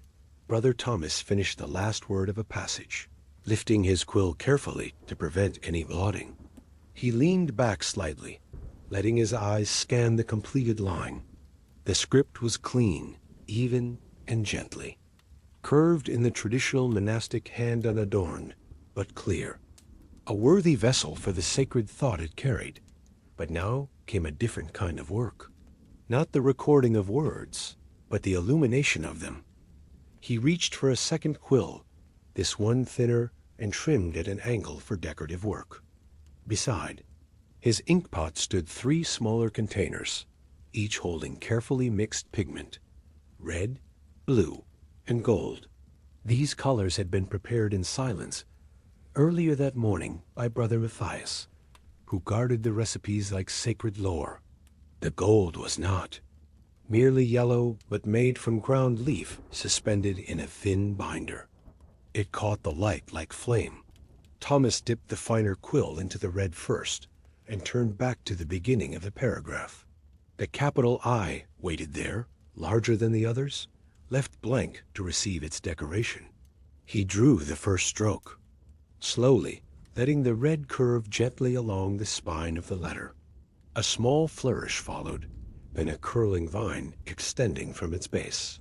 The movement was quiet, precise, like the stroke of a violin bow measured, not just by technique, but by breath. When the red dried, he added the blue tiny leaves nestled into the red vine, balanced and deliberate. Then came the gold. He used a fine-tipped brush, barely more than a hair, could trace a thin line along the outer edge of the letter. The gold shimmered even in the dim light of the scriptorium, transforming the simple letter into something holy. This was not embellishment. For beauty's sake, it was reverence in form. A way to say with color and shape what words could not. Illumination, they called it, not just for the eye, but for the spirit. To illuminate a page was to honor it. And every flourish, every gilded petal or twisting vine was a silent hymn. Thomas sat back again, letting the image settle. The page now held not only language, but light. A small corner of eternity, pinned gently to parchment. Around him, the other monks worked in similar focus. Brother Elias was etching delicate borders onto a psalm, his hand steady despite age. Brother Lucian was mixing a fresh batch of lapis blue, grinding the precious stone in a mortar with water and care. Brother Ambrose, ever slow and methodical, was repairing a torn edge with silk thread and glue made from fish bladder techniques older than memory. No one spoke. Occasionally, Brother Matthias would pass through and observe, not with judgment, but a quiet presence that encouraged stillness. He paused at Thomas's station, nodded once at the gold-dusted capital, then moved on without a word. The light outside shifted slowly, casting longer shadows through the high windows. Birds passed by unseen, their shadows flickering across the yew. Stone wall like the wings of angels. Within, the scriptorium glowed softly candlelight, sunlight, and gold leaf creating a quiet constellation. Thomas dipped his pen again, another vine, another loop, another sacred curve. By now, the sun had crept further west, and the light filtering into the scriptorium grew warmer, tinged with amber. The air remained quiet so much so that one could hear the subtle scratching of quills against vellum from every corner of the vault. Room, each sound like a drop of rain in a still pond. Brother Thomas shifted slightly on his bench, adjusting his posture. The work of the afternoon required not just focus, but endurance. The mind could wander, the hand could slip, and even a moment's distraction could mar hours of effort. Yet it wasn't pressure that kept him centered. It was devotion. Each letter, each illuminated swirl, was a fragment of his offering. The physical act of writing was a kind of meditation. His fingers knew the path of each letter, as well as a monk knew his steps in the cloister. His arm moved in measured arcs, guided not by impulse, but memory. Every stroke was slow, every pause intentional.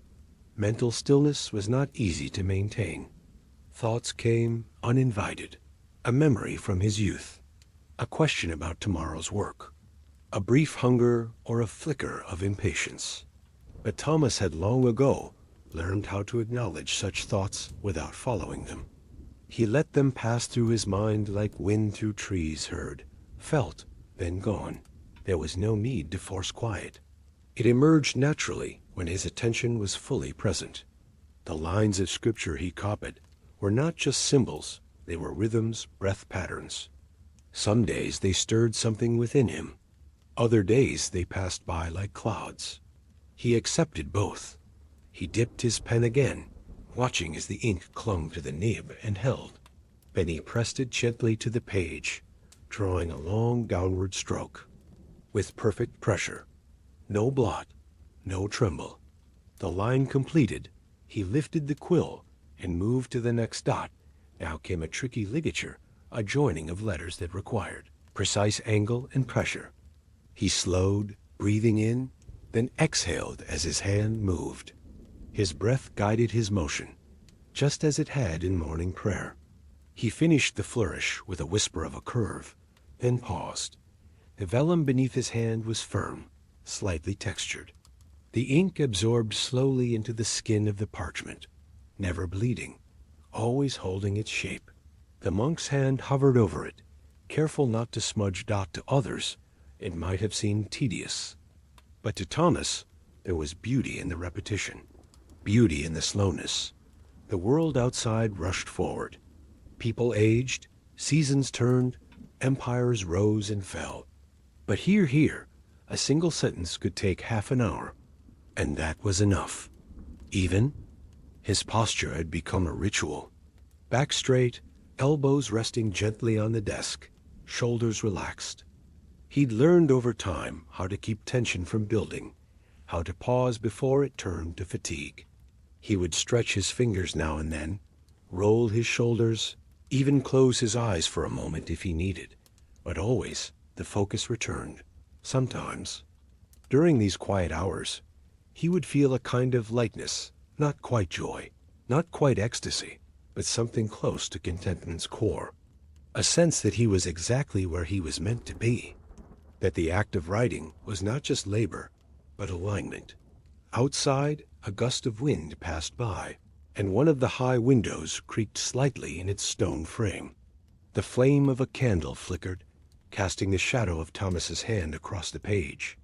He glanced at it, then smiled softly before returning to his task. The page was nearly complete. Another line, then another, and another dot, steady, dot still, dot sacred. The page before Brother Thomas was nearly full now, each line evenly spaced, each letter carefully formed. The golden capital at the top shimmered faintly in the warm afternoon light, and the final lines of text approached the bottom margin with perfect alignment. The page felt balanced, not just in shape, but in presence. It had weight now, quiet dignity, as if it had been waiting all along to become what it now was. He paused, letting his eyes drift across the finished lines. There were no glaring flaws, no smudges, no errant curves. The ink had dried well, and the pigments remained vibrant. Still, he did not rush to declare it complete. Instead, he rested his hand on the desk, letting the quiet return before the final steps. Beside the writing, in the wide margin, he had left a space for the scribe's mark, not a signature, but a small symbol unique to each monk, added only when the page was perfect. Thomas reached for the thinnest brush and dipped it into a small dish of faded ink. Then, with a practiced motion, he painted a tiny sprig of rosemary, his chosen mark, delicate and discreet. Once the ink dried, he gently blew across the page, checking for any residue or unsettled pigment. Then he lifted the parchment by its corners and placed it carefully on the upper drying rack, angled just so beneath the soft afternoon light. It would rest there until morning. This moment, setting the page aside, always brought a quiet satisfaction. Not pride, exactly, but fulfillment. He had given the day to something greater than himself. His time, his hands, his stillness. And now the day's offering was complete. Around the room, other monks began to do the same. Some laid their brushes in bowls of water. Others wiped their pens clean with soft cloths or placed their completed pages onto the drying shelves. No one hurried. There was no bell for the end of scriptorium time, only the sun's slow descent across the walls. Brother Thomas cleaned his tools with care. He wiped down the quill, re-corked the inkpot, and folded the cloth from his lap with deliberate precision. Then he stood, stretching gently, his arms rising with a quiet sigh. His body was stiff from the stillness, but not burdened. The slowness had refreshed him more than rest might have. He turned toward the window. Outside, the light had changed again, deeper now, golden, touching the tops of the garden shrubs with warmth. A few birds darted across the courtyard. There, wings casting brief, playful shadows. Far beyond the monastery wall, hills stretched in the distance, soft and blue in the hazy air. He lingered a moment longer, allowing the view to settle in his mind. Then he turned back to the desk, placing the cloth and quill into their drawer, and lowering the lid with a soft click. His hands brushed the surface. Once before he stepped away. As he walked across the room, Brother Matthias passed by again, this time giving him a slow, approving glance. No words were exchanged, none were needed. Outside the scriptorium, the corridor waited, long and cool. Soon the monks would gather again for evening prayer, their voices once more joining in soft unity. But for now, Thomas moved alone, his steps light, the quiet stillness of the afternoon pages still folded within him. The monastery garden lay tucked within stone walls, a square of quiet earth surrounded on all sides by ancient corridors. As Brother Thomas stepped through the arched doorway into its open space, he was met with the first breath of evening, coolness that crept in low, brushing gently against his face and sleeves. The air had changed since afternoon. It carried with it the scent of damp soil, fading lavender, and something faintly woody, like pine bark touched by shade. The light, too, had softened. No longer bright and golden, it now moved in long diffused, ribbons spilling across the gravel paths, resting gently on the worn stone bench, catching in the leaves like glass. Shadows stretched slowly, tenderly, as if the world itself were beginning to exhale. Thomas inhaled deeply and allowed the air to settle in his chest before continuing down the narrow path. Gravel crunched lightly under his sandals, each step careful and unhurried. This part of the day held no schedule, no duty-only presence. It was the space between the gentle hush that marked the turning of time.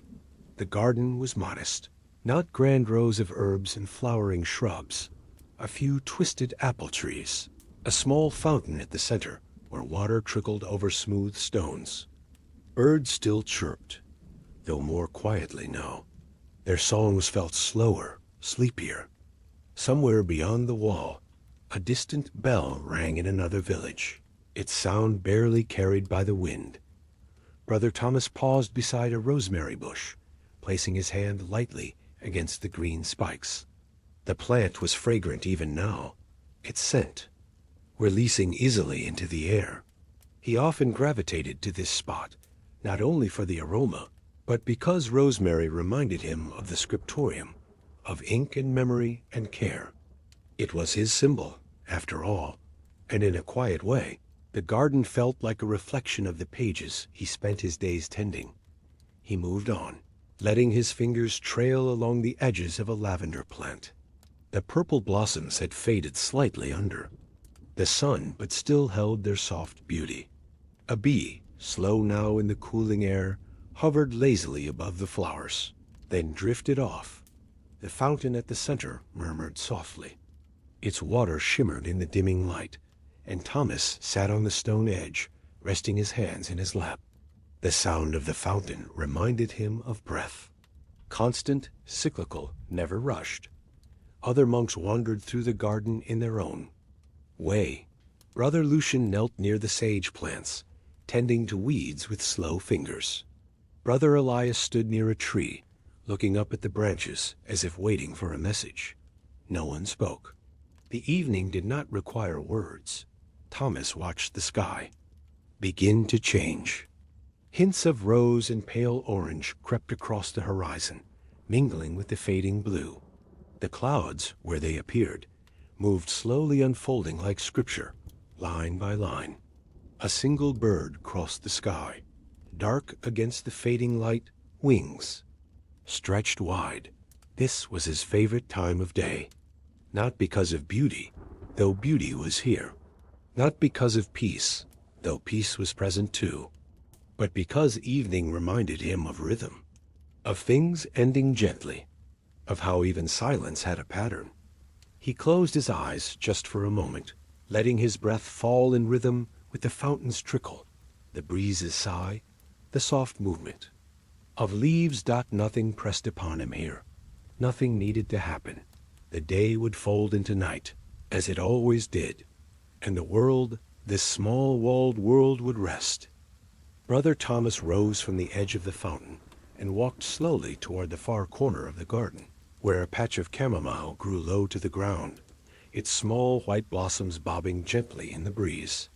This part of the garden was quieter, still, protected by a tall hedge of holly that shielded it from the rest of the space, as if it existed just slightly outside of time. He knelt carefully on the worn earth, his knees finding familiar indentations in the ground, made over years of repetition. The soil here was softer, darker a rich brown that smelled faintly of age and moisture. He placed his hand gently into it, fingers sifting through the top layer. No tool was needed. The garden trusted hands more than metal.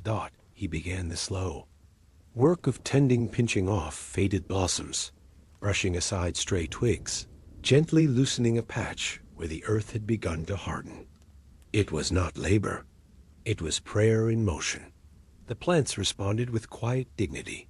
Some leaned into his touch, others remained still.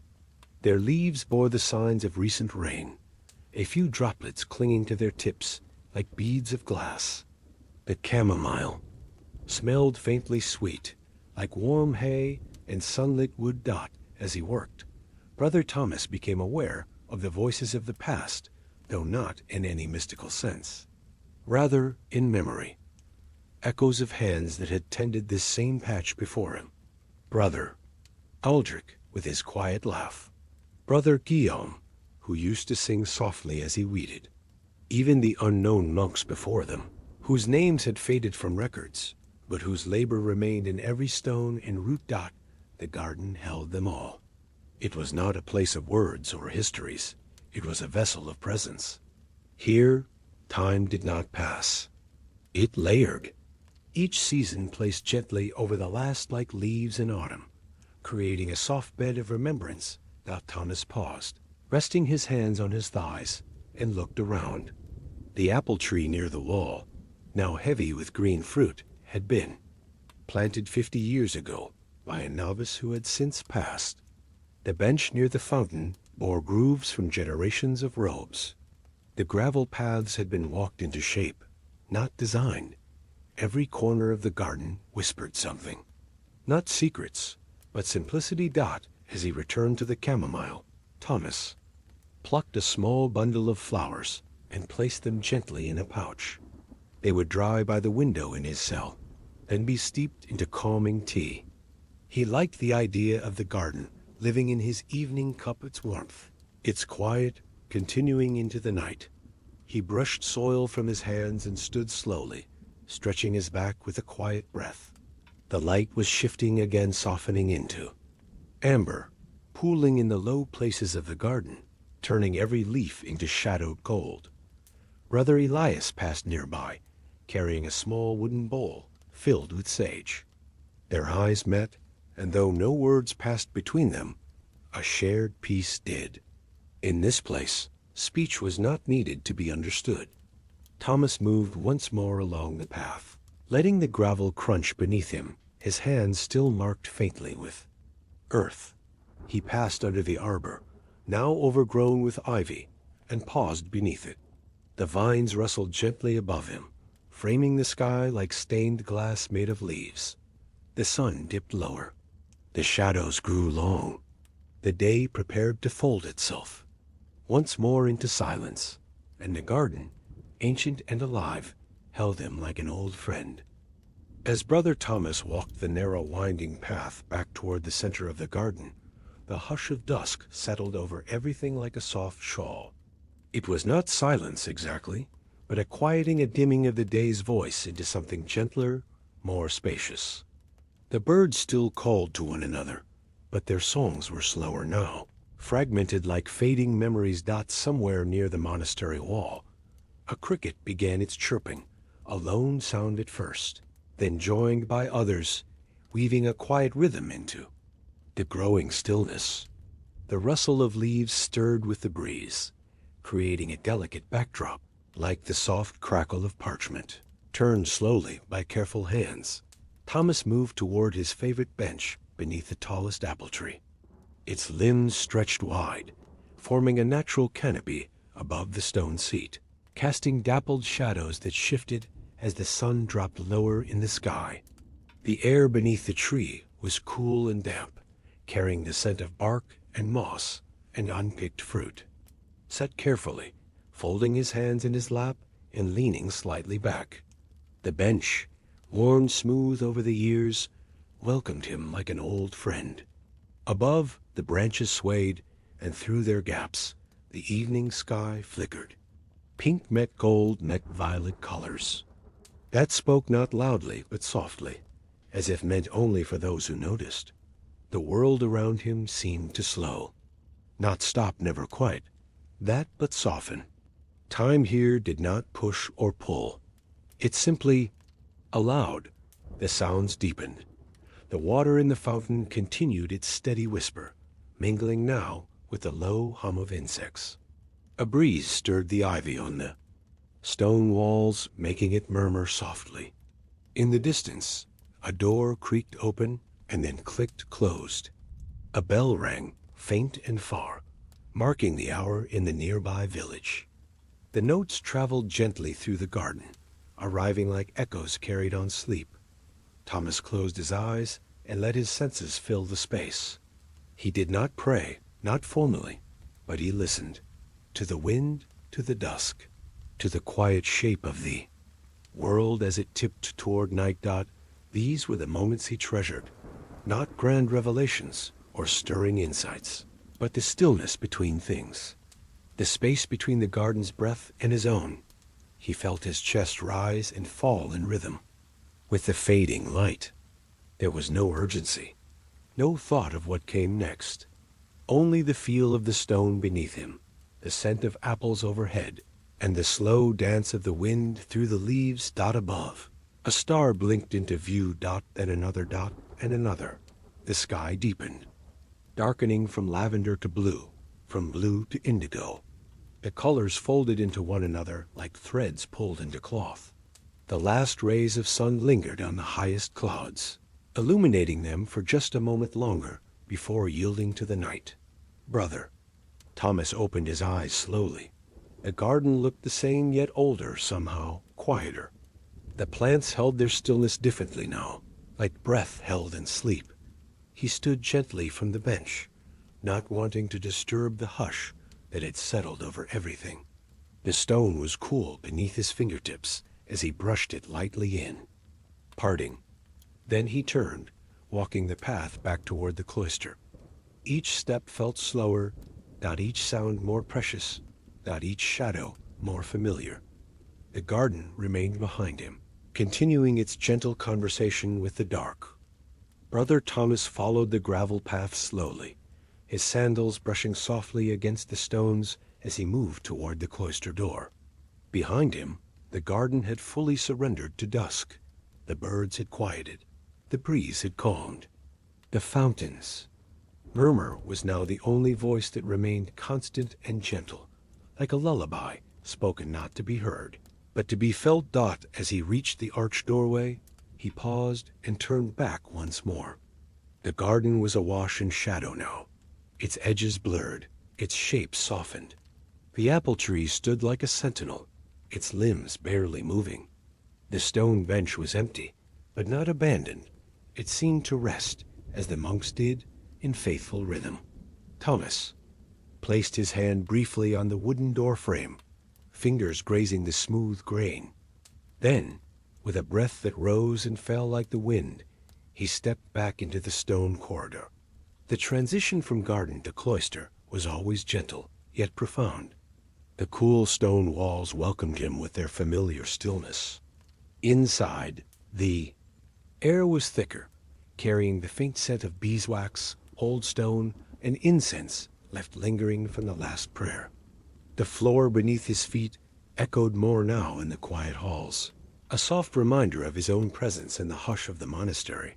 Lamps along the wall had been lit, their glow flickering warmly across the arches and casting long shadows that moved. With every step, the golden light did not chase the dark, it embraced it, letting the shadows walk alongside. Everything here existed in balance. Brother Thomas passed a few other monks along the way, some returning from the chapel, others preparing for night prayers. Their nods were slow, eyes lowered in peaceful agreement. There was no conversation, but in this silence, a deeper communion passed between them. He returned briefly to his cell, the wooden door creaking slightly as he entered. The air was cool, still touched by the fading warmth of the day. The candle on his table flickered softly as he lit it, casting gentle amber hues onto the stone walls. He placed the pouch of chamomile on the windowsill, where it would dry overnight, then knelt beside his bed for a moment of quiet reflection. Not words, not requests, just the presence of stillness, of having been part of the day and now preparing to release it. Outside his window, the night deepened. Stars blinked into view, sharp and clear in the dark sky. A breeze touched the high. Trees beyond the cloister, and their faint rustle reached his ears like a distant lullaby. Brother Thomas stood, untied the cord at his waist, and removed his robe with care, folding it at the foot of the bed. He lay down slowly, pulling the coarse blanket up to his chest, and turned toward the narrow window where a sliver of moonlight peeked through. His eyes began to close, not because of exhaustion, but because the day had exhaled. Its breath was gone, its work was done. And now came rest, not as escape, but as continuation. Sleep, like prayer, was part of the rhythm dot in the garden, in the stone halls, in the stars above everything, now moved at the pace of night. The monastery breathed. In silence, Dot and Brother Thomas, with a soft breath and a quiet heart, followed. The monastery garden lay tucked within stone walls, a square of quiet earth surrounded on all sides by ancient corridors. As Brother Thomas stepped through the arched doorway into its open space, he was met with the first breath of evening, coolness that crept in low, brushing gently against his face and sleeves. The air had changed since afternoon. It carried with it the scent of damp soil, fading lavender, and something faintly woody, like pine bark touched by shade. The light, too, had softened. No longer bright and golden, it now moved in long diffused, ribbons spilling across the gravel paths, resting gently on the worn stone bench, catching in the leaves like glass. Shadows stretched slowly, tenderly, as if the world itself were beginning to exhale. Thomas inhaled deeply and allowed the air to settle in his chest before continuing down the narrow path. Gravel crunched lightly under his sandals, each step careful and unhurried. This part of the day held no schedule, no duty-only presence. It was the space between the gentle hush that marked the turning of time. The garden was modest, not grand rows of herbs and flowering shrubs, a few twisted apple trees, a small fountain at the center where water trickled over smooth stones. Birds still chirped, though more quietly now. Their songs felt slower, sleepier. Somewhere beyond the wall, a distant bell rang in another village, its sound barely carried by the wind. Brother Thomas paused beside a rosemary bush, placing his hand lightly against the green spikes. The plant was fragrant even now, its scent releasing easily into the air. He often gravitated to this spot, not only for the aroma, but because rosemary reminded him of the scriptorium, of ink and memory and care.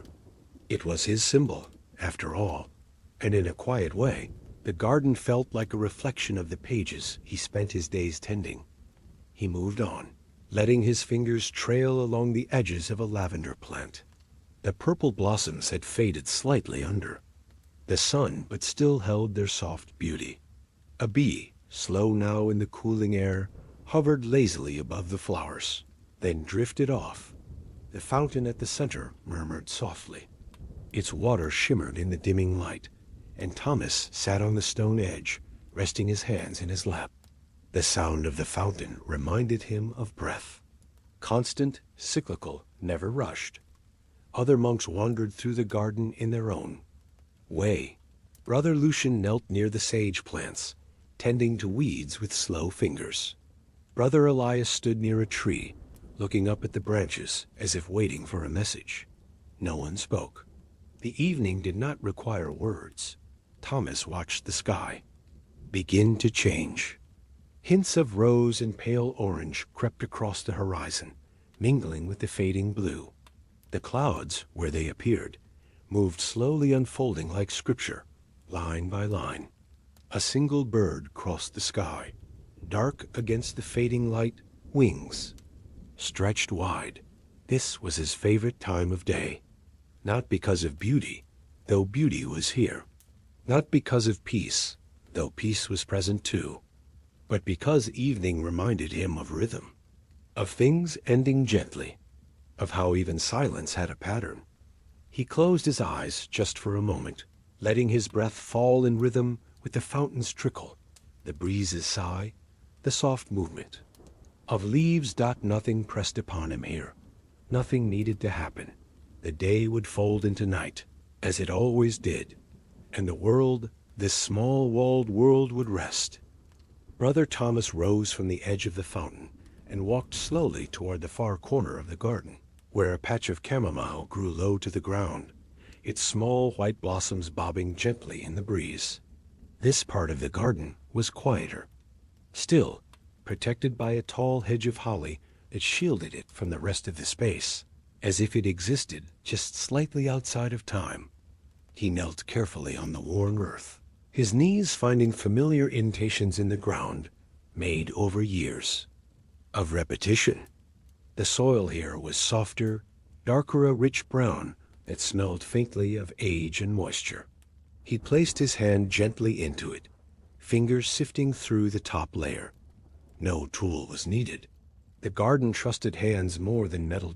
He began the slow work of tending, pinching off faded blossoms, brushing aside stray twigs, gently loosening a patch where the earth had begun to harden.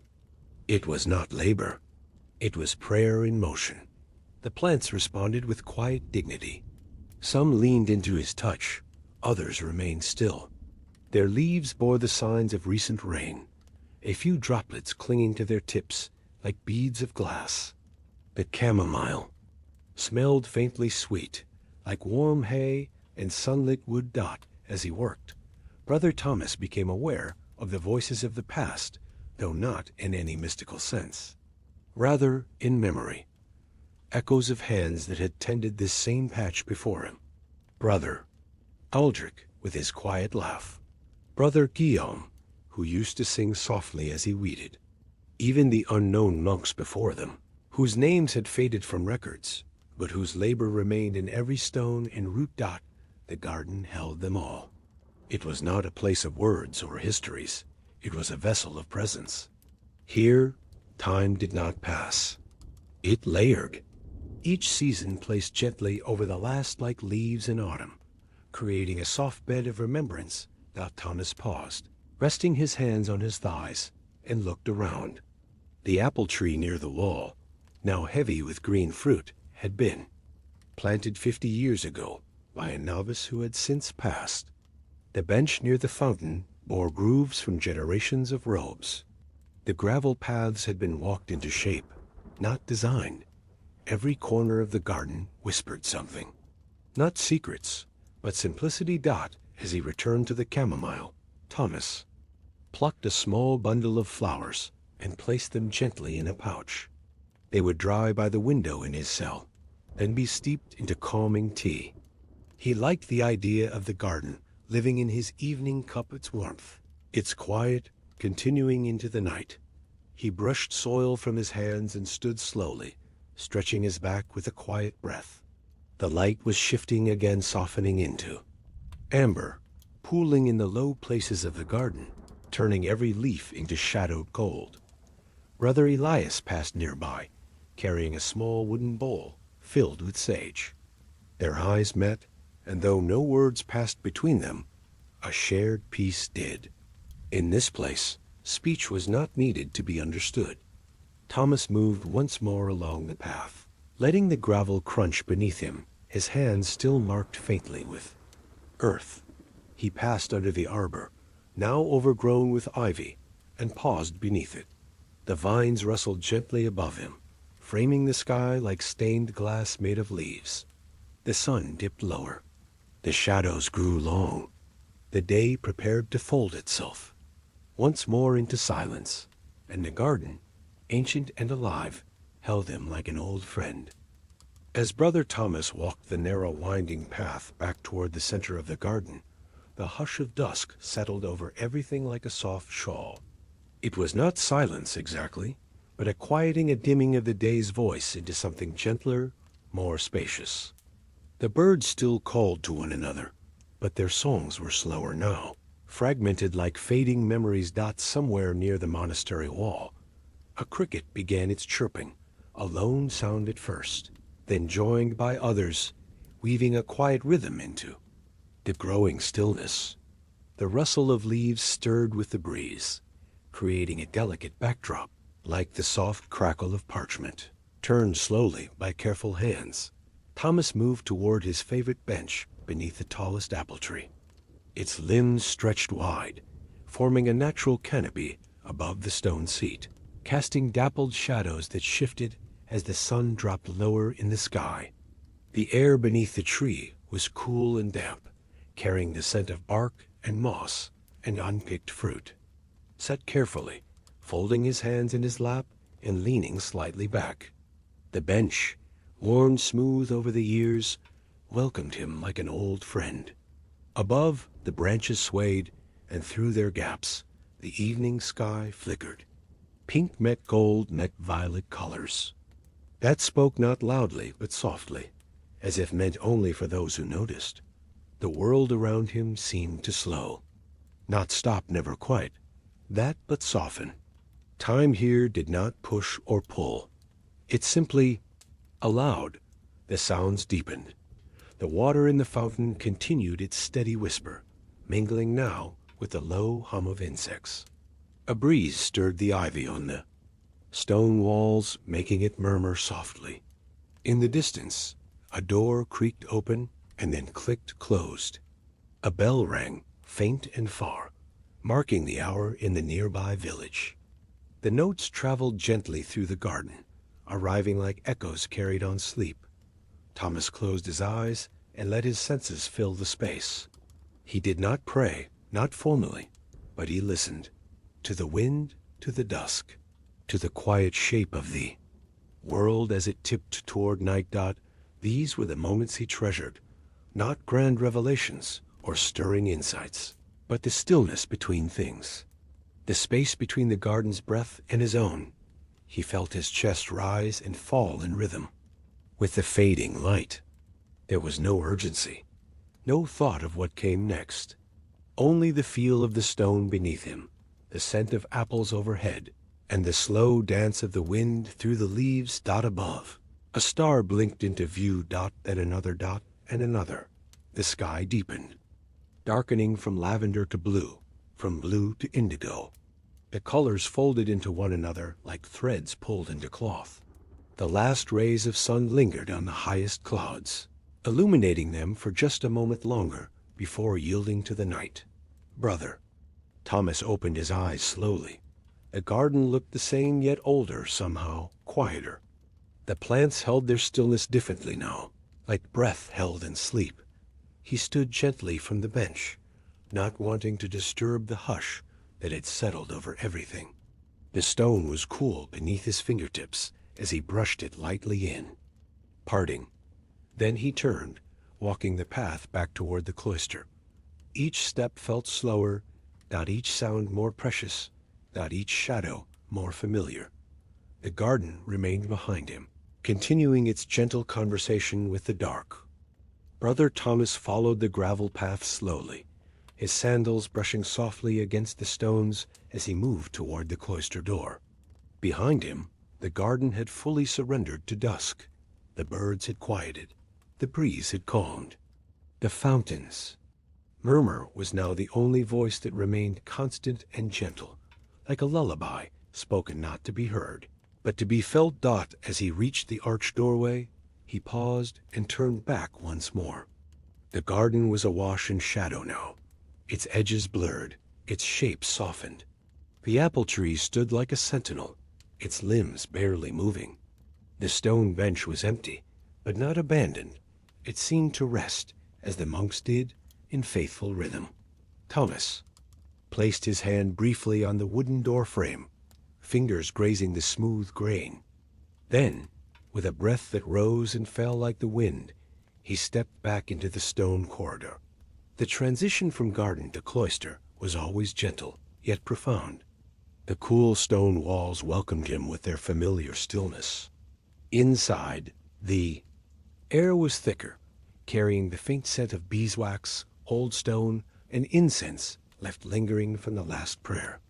The floor beneath his feet echoed more now in the quiet halls, a soft reminder of his own presence in the hush of the monastery. Lamps along the wall had been lit, their glow flickering warmly across the arches and casting long shadows that moved. With every step, the golden light did not chase the dark, it embraced it, letting the shadows walk alongside. Everything here existed in balance. Brother Thomas passed a few other monks along the way, some returning from the chapel, others preparing for night prayers.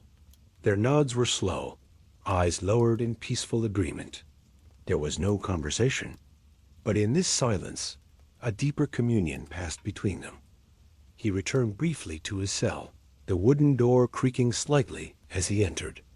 The air was cool, still touched by the fading warmth of the day. The candle on his table flickered softly as he lit it, casting gentle amber hues onto the stone walls. He placed the pouch of chamomile on the windowsill, where it would dry overnight, then knelt beside his bed for a moment of quiet reflection. Not words, not requests, just the presence of stillness, of having been part of the day and now preparing to release it. Outside his window, the night deepened. Stars blinked into view, sharp and clear in the dark sky. A breeze touched the high. Trees beyond the cloister, and their faint rustle reached his ears like a distant lullaby.